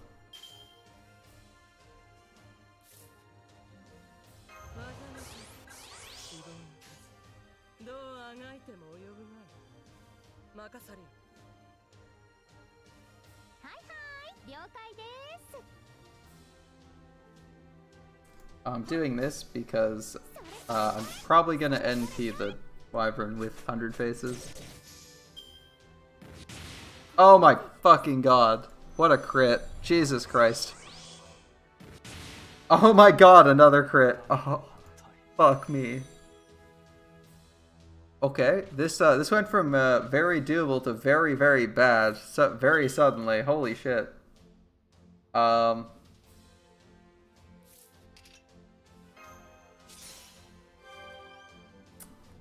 Okay, he's gonna one-shot anyway. We have to kill him now, right? Like, we don't even have a choice. He just has to die this turn.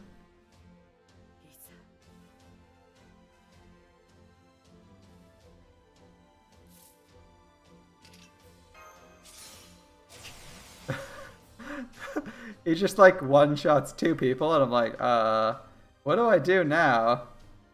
That was kind of my game plan. Alright.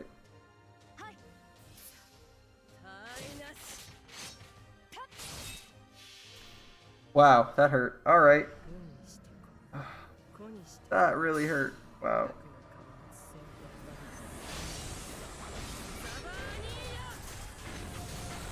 That was a painful turn. Wow. Okay, another wyvern. This one doesn't have massive crit damage though, so we might be able to kill it in a reasonable time frame. Alright. God.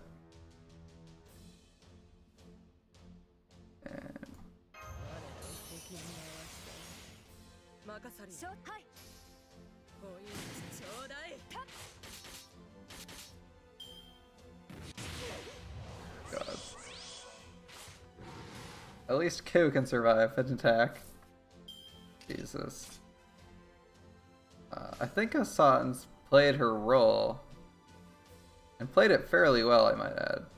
But I'm not sure what else I can do for her. This guy hits hard.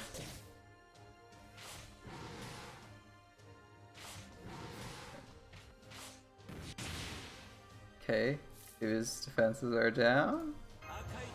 We got guts for a few turns. Really kind of wish I had Ushi's evade skill right now.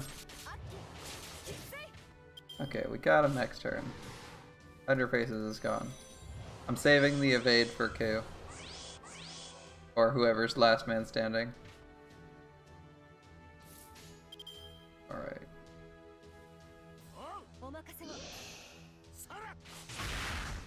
There we go.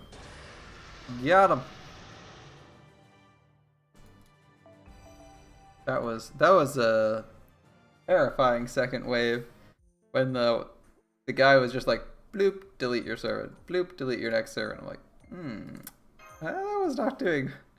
That was I wasn't expecting such a rush there.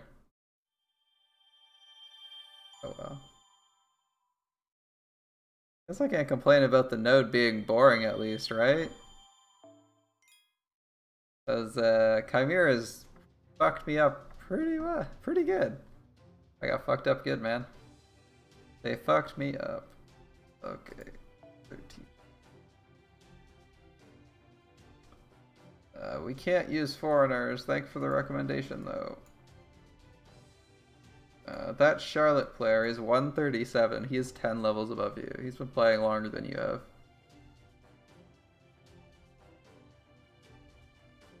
Or at least he's played more levels than you have. Don't know if he's been playing longer. Anything's possible, right? I'm thinking Billy.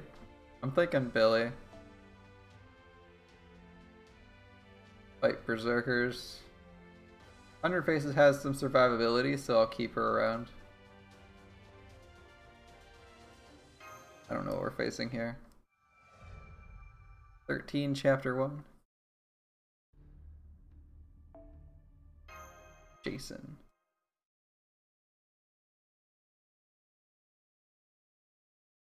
Could we be fighting here?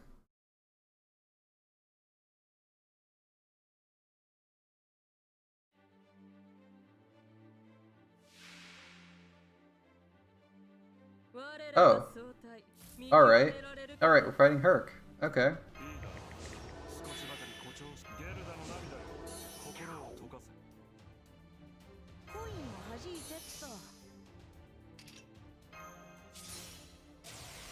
I was thinking an archer and debating between Billy and Sanda. I guess we picked the right guy though. Go for that quick chain for those extra stars for next turn if he's not dead. Although he might be dead here anyway. Oh, it's a lot of fucking damage. He's dead. Didn't even need the quick chain. Alright. Or the next turn, really. Good job, Billy. Just quick draw. Problem solved. And then in the story, Mash is holding out against Herc, which is actually pretty impressive if you're like fighting Heracles by yourself. You know, Herc's no wimp, especially when he gets into combat, and Mash isn't exactly the most evasive of servants. Another Berserker node. This is just gonna be Herc again, isn't it? Will Billy again, guessing that it's Herc for a second time. It was Herc last time, and it's a single Berserker. It's just Berserkers. Again.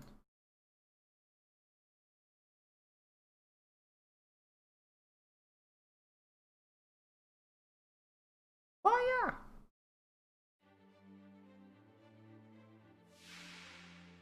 Okay. I'm not even looking. If it's another single Berserker node, it's gonna be friggin' Herc. I mean, I'm not looking at like the node. Before we even look at the node, I'm guessing that if it's gonna be a single Berserker, it's gonna be Herc.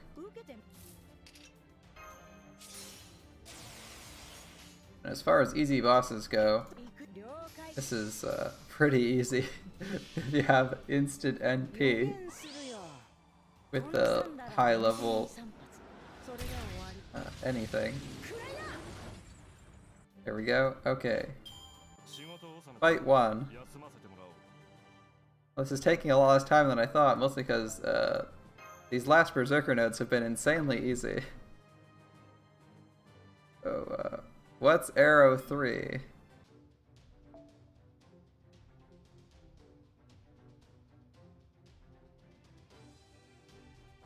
Oh yeah, it's recommending me that because it's the extra class with foreigners in it. Single Berserker. Still going to guess Heracles. Is it Heracles? Time to find out.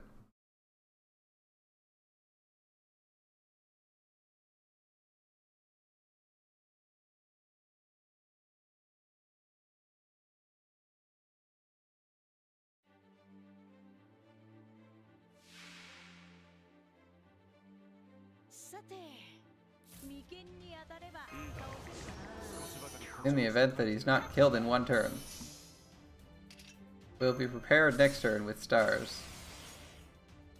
But all we can do, other than just let her kill us.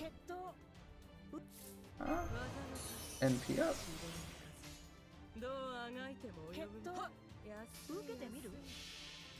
We'll try to prepare for Hassan. In the event Billy fails, which I'm not really expecting.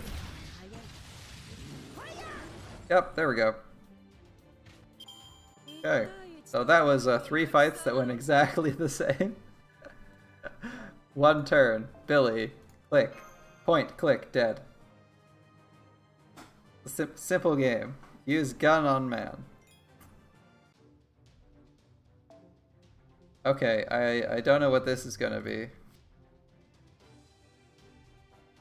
I mean, I think we're on a roll with Billy, so I'm just gonna keep dragging Billy out.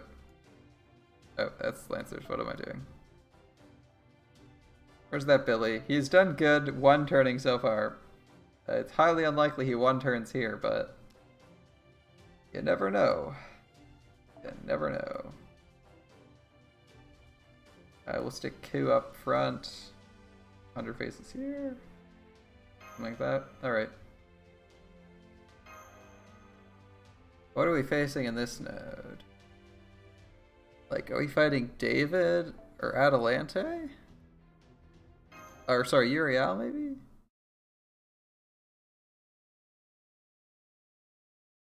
Atalante's available. I don't know if we'd be fighting them, because they're available to be recruited, right? So maybe Uriel this round as the archer? Nope. Well, at least not from what we can tell here. Right, I'm just gonna put this on cooldown. I think it's better to do that than anything else. Okay.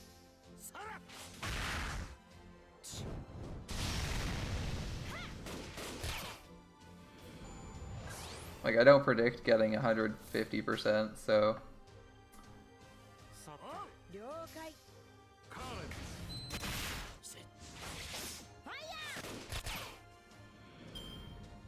Despite that high hit count, that was not a lot of stars generated, even when it did quick buster. Alright. That is a Heracles we cannot kill. Heracles we cannot kill in one turn.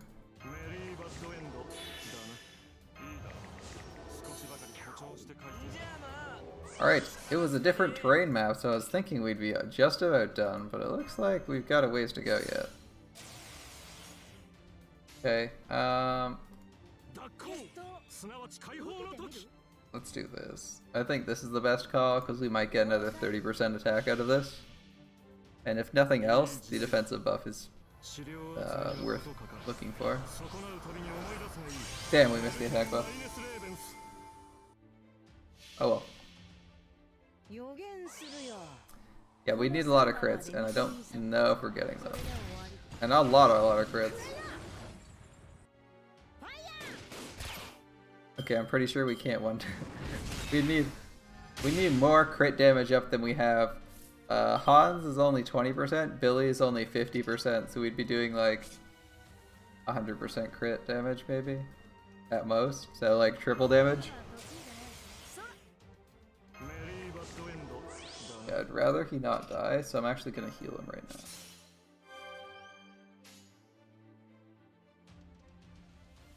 Hans is higher level than Ku. That's kind of funny. Okay. Go on, crit, my man. Damn it, we tried. Oh, it's gonna be a longer fight. Okay. Billy's crit up is only one turn crit, unfortunately. There's the evade. Now we need NP, because Billy's the only one with sure hit. This Ku has it on his NP, but it's only when he's strengthened, and our Ku isn't strengthened, so we're ways off. Billy's getting his NP next turn, so he just needs 9%.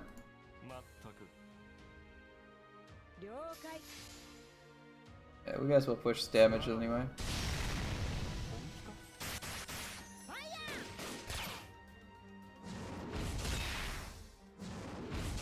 Well, at least we didn't get crit to death. That would have been awkward.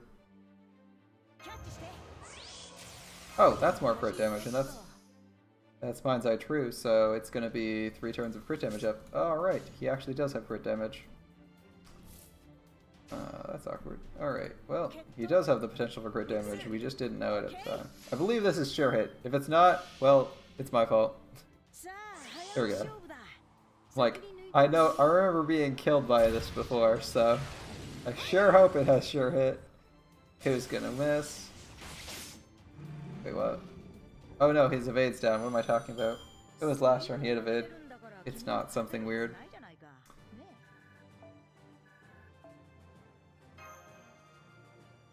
Okay, that should be our last Ku fight. Please tell me it's our last Ku fight. We fought him 4 times now. I mean, he's good. But fighting the same boss 4 times is... The only change up was the ads and the amount of health he had that last time. Alright. Grail at the end of the... We're at the end. We're in the final lead up to the end. Final lead up to the end. Alright, we need a caster DPS. Somehow I think we're not getting that. Somehow I don't see us getting caster DPS. Oh, by the way, this colored text thing, you can't actually do that in NA. For some reason, they disabled ASCII characters in NA. It's kind of annoying, but you can't do colored text. Or they disabled Unicode characters, so you can't, and hex codes, so you can't do that. I was trying to do it earlier, and it's only a foreign thing. Unfortunate but true. Alright, Berserker class. Come on, I need a 3-star, or a 2-star, or a 1-star, or yeah, whatever works.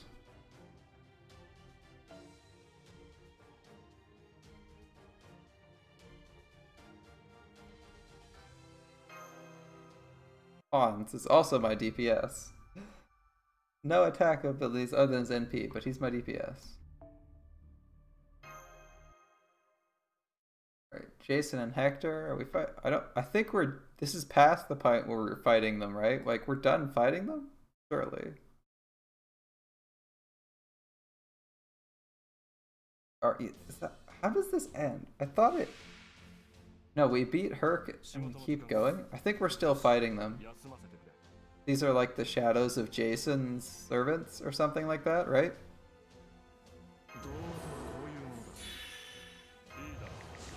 You don't have to remember, I'm just trying to recall what it is myself.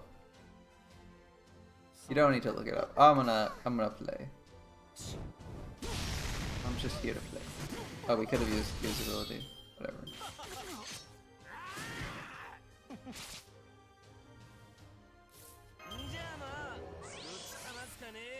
3% off NPing. That's the thing.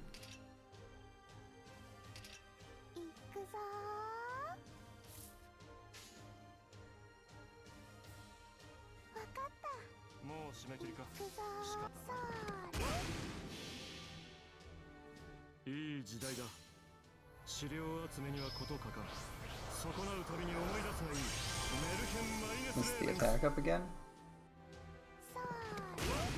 Supposed to be crit, right? Weren't expecting a crit. Oh, we crit. Alright. So, I didn't want to... I was gonna say, they're pretty screwed, but man, that Phantom is really screwed. He just gave himself 2 defense downs the turn that we are going to freaking melt these guys. The Phantom's really screwed. The Berserker was actually better off, amusingly enough. Alright. Got you. With enough crit damage, really, anything is possible. Just need them big Merlin waiver crits.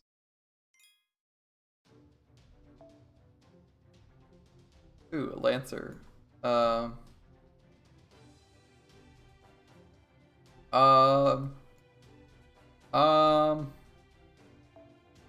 Yeah, the list of sabers we can borrow is pretty fucking slim. Oh, there's the 75. Alright, we'll take it. And I will swap out this rider with my Caesar. We will take Kuzi. Look at those abs. Damn, 100 Faces, you have some amazing abs. Alright. Can't see those abs normally, but that was pretty crazy. Alright, Jason's back. He just said something about Heracles. I recognized the characters and I was like, oh, Herakuri. Well, it must be Heracles. I didn't read the whole line either. Okay, 2 Lancers. And then 2 more after this? Okay. Oh, that fist looks ridiculous. Alright.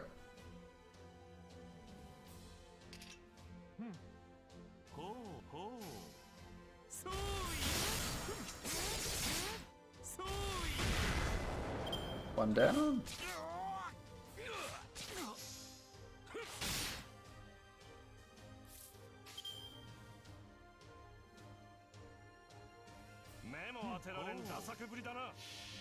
I think this should get us to the next round.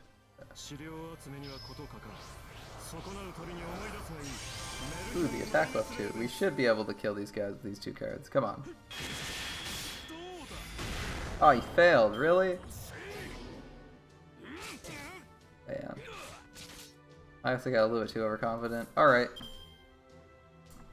It's fine. It's fine.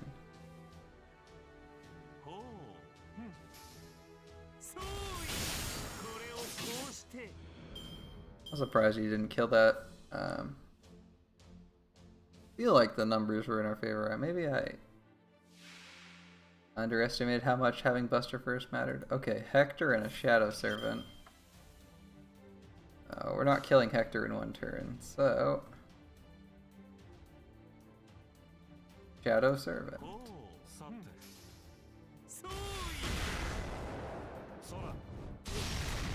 Shadow Servant only has extra attack, so I think we're okay to just leave him there.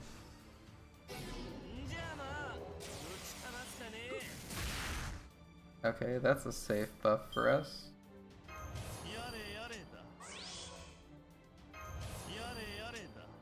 It's the only NP we even have access to that's gonna get any benefit from NP strength up. Oops, that was the crit up spell.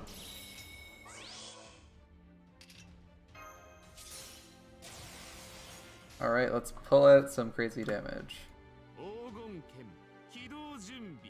Well, I guess it's gonna be a quick chain.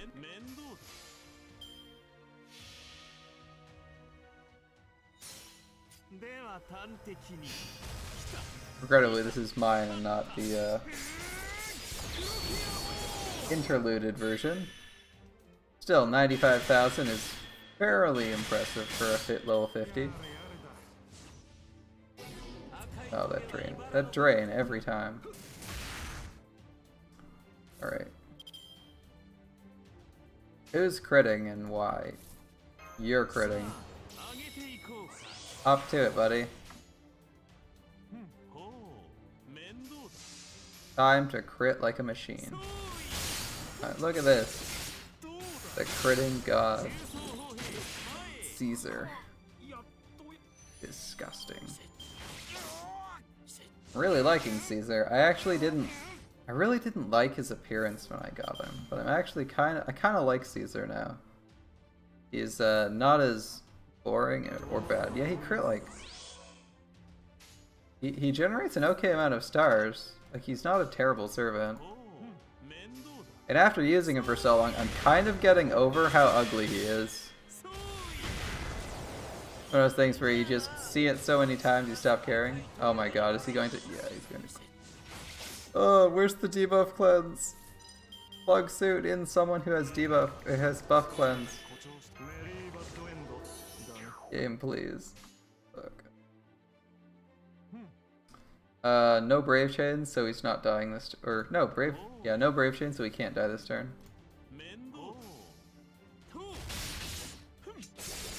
We don't have a way to get through the evade. Our Rip-Ons, we got you this turn. You shouldn't be able to use protection from arrows again.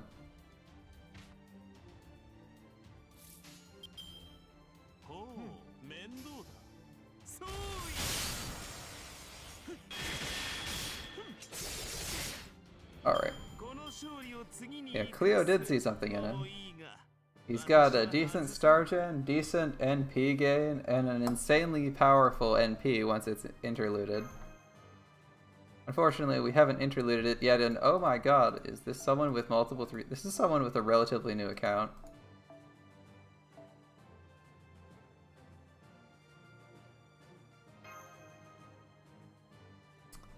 We can get something out of him. Actual 3 stars to use.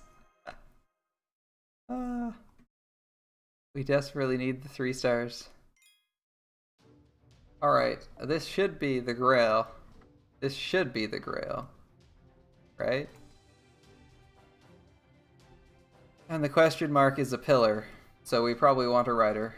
Alright, someone who is a writer. Ooh, that level 88 Mandracardio is looking tasty. Alright, man. Mandracardio. Alright, let's do this. 100 faces. I'm just thinking, do I want 100 faces because the pillar's there? I think that's okay.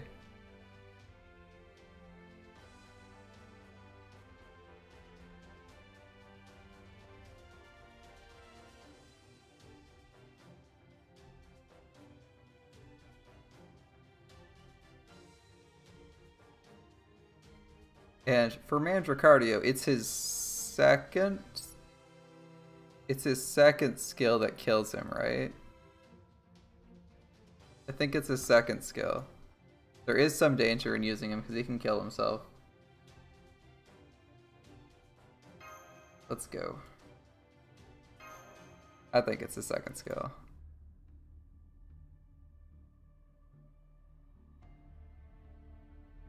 That's like the main downside to him, is that he has good skills, but I believe he kills himself with one of his skills.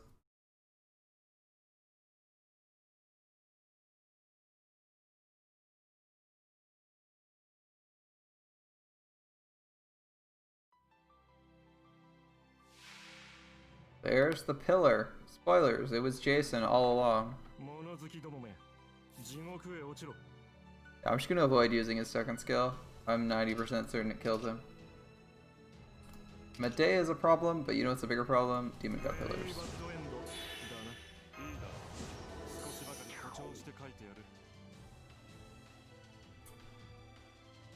I guess we do this now.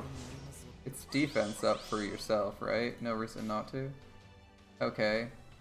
Demon God Pillar is gonna hit Hans for something, so he's gonna get his NP off, so we're gonna go in on the damage.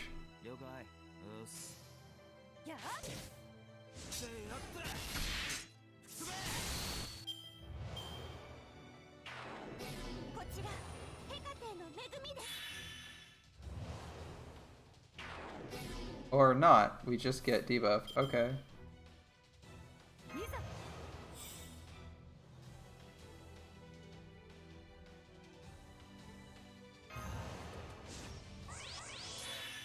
Well, we're getting somewhere then. We're getting somewhere this turn then.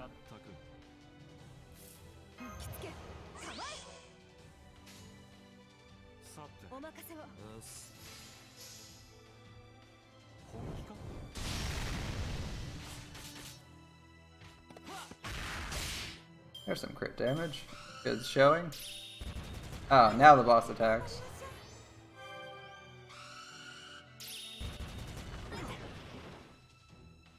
Okay.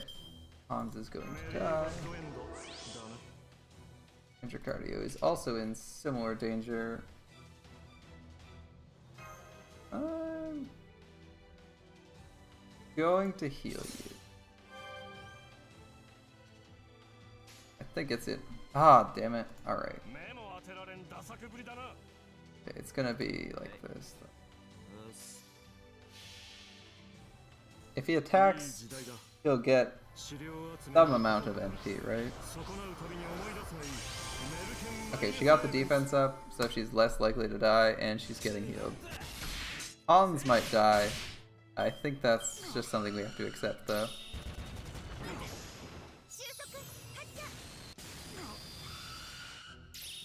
Okay, Hans is super dead. He got focused. That's fine.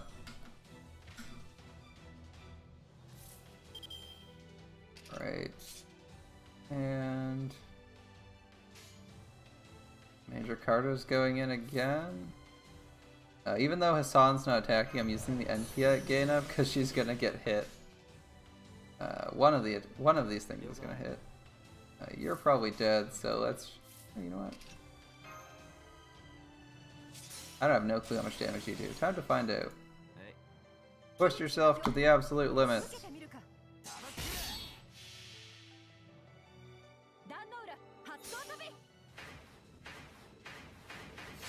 71, that's fine.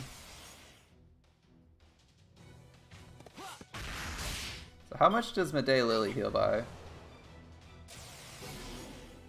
Oh shit. Oh shit! We lost our NP. Okay. She heals by like her normal amount, right? It's not like 3 million? Yeah. That's what I thought. I was like, this is before they introduced mechanics, so we shouldn't be in any danger of randomly dying to that. Okay, Demon God Pillar is going to explode.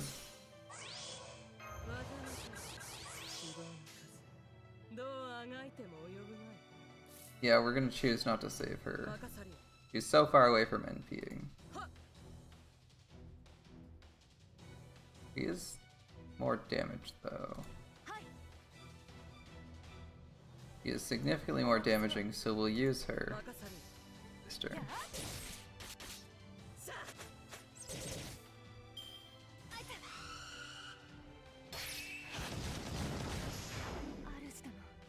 Pepperoni?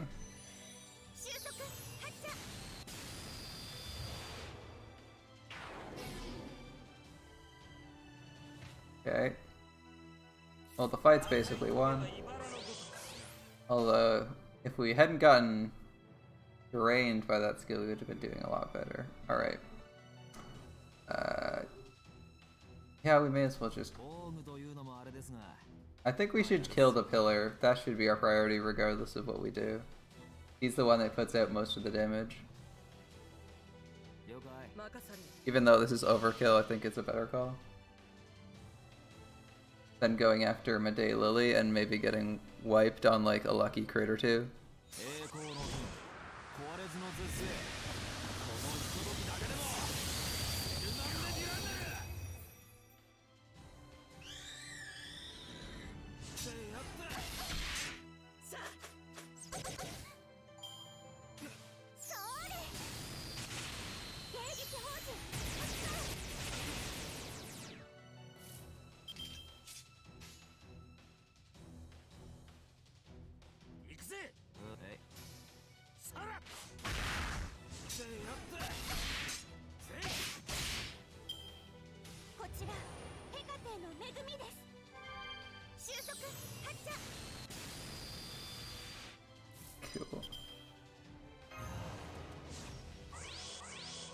That is a neat skill.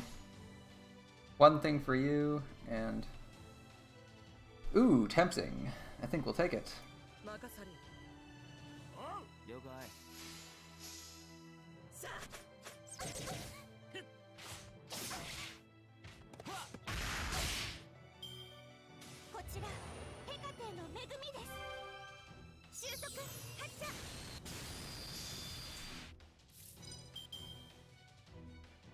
Alright. Well, we know who has synergy with what, so we'll just do... Actually, it's increased defense down, so we'll do this. Let's see if we can kill him with all 3 NPs. I think just the Mandracardio one might kill her, but we're doing all of them because it's more fun. Crit down, don't care too much. Defense down, more relevant. And how hard does Mandracardio hit? He's got his own buff.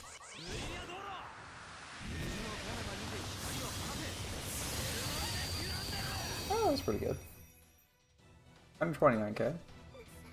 Not bad, not bad. Goodbye, Medei Lily. You successfully crippled the Demon God Pillar by consuming actions for us. The only thing she did that was of note was like the attacks she made, but they're less dangerous than the pillars. Kind of like the easy mode pillar, right? You're fighting someone who's not very dangerous as support for the pillar. A more dangerous one is like, say, the Moriarty pillar, where he outputs a shit ton of damage and is a huge threat. Because Moriarty can randomly one-shot people or just randomly battery himself. And go off on awkward turns. Hey, 5 feathers, not bad. Oh, and we got one of these things. I don't know what we do with those things, but they look alright.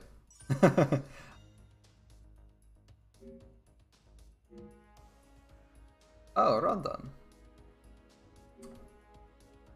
That's exciting. London. London.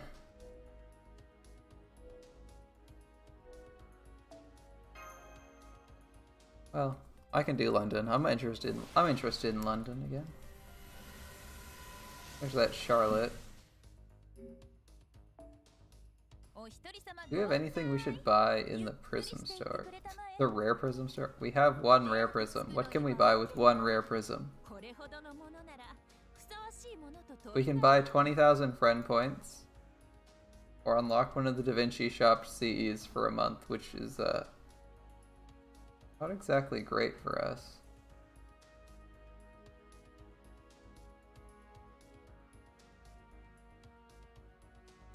Oh yeah. There's how much the 2004 costs if you missed it. If you don't get it during the event. Friggin' 5 rare mana prisms. That's so expensive. Alright, that's like 30 Saint Quartz in fragments. So we got like 150 Saint Quartz. Nothing too exciting to roll for, but hey, we're just stocking up. One of these events will have something kick-ass for us. Really throw down the quartz on. Alright. I think with that, I might check what my skills are, but I think this will be the last fight we're doing. That was the last fight we're doing for now. This is Mandracardio, who we are kind of middling on. Alright. What we got? Is anyone missing XP, or is it just Ascension materials we're low on?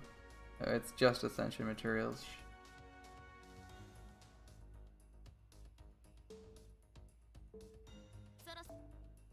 The real suffering of a low-level account. What do I spend my materials on? It's all bad. Oh god, she needs more horseshoes for that? That's never happening. May as well put this up a little bit.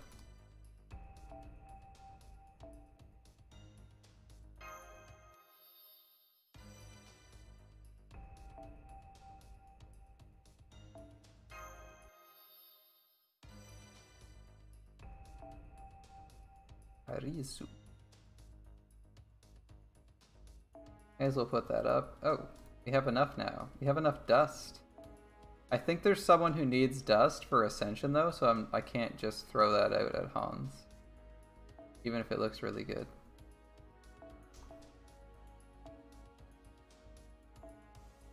Who needs dust as an Ascension material? I know someone we have who needs it. What do you need? Gears? We're not getting gears for ages. That's rough. I guess we're not leveling anything else, but Lubu is like really falling off because we can't ascend him. That's annoying. That's annoying. Someone takes dust for ascended materials. You? Yeah, fuck. We're waiting on the next event in JP, really? And the next event needs to give us monuments and horseshoes. That's what we need right now. Monuments and horseshoes. We're stalled out on monuments for multiple serpents. I guess we could use acorns for him too. Gears would also be nice. Mostly horseshoes though. We only need like 5 gears, but like the horseshoes we need all over the place to ascend, and we can't ascend. What a pain.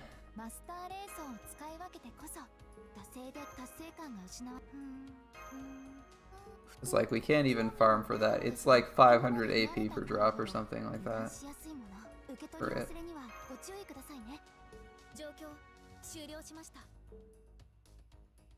Alright.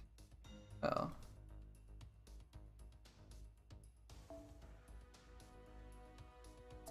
I mean, we always have interludes and rank up quests to do. We got a few of those later. We got a few of those to still clear out. We may as well do. But like I said, I think we're done for the day. It's been fun. And we decided to do this over playing Yakuza, which, you know, I still like to play, but maybe another day. Alright. Thanks so much for hanging out, man. It's been fun. But I'm gonna head out. Maybe go to bed early. And I'll see you guys Friday.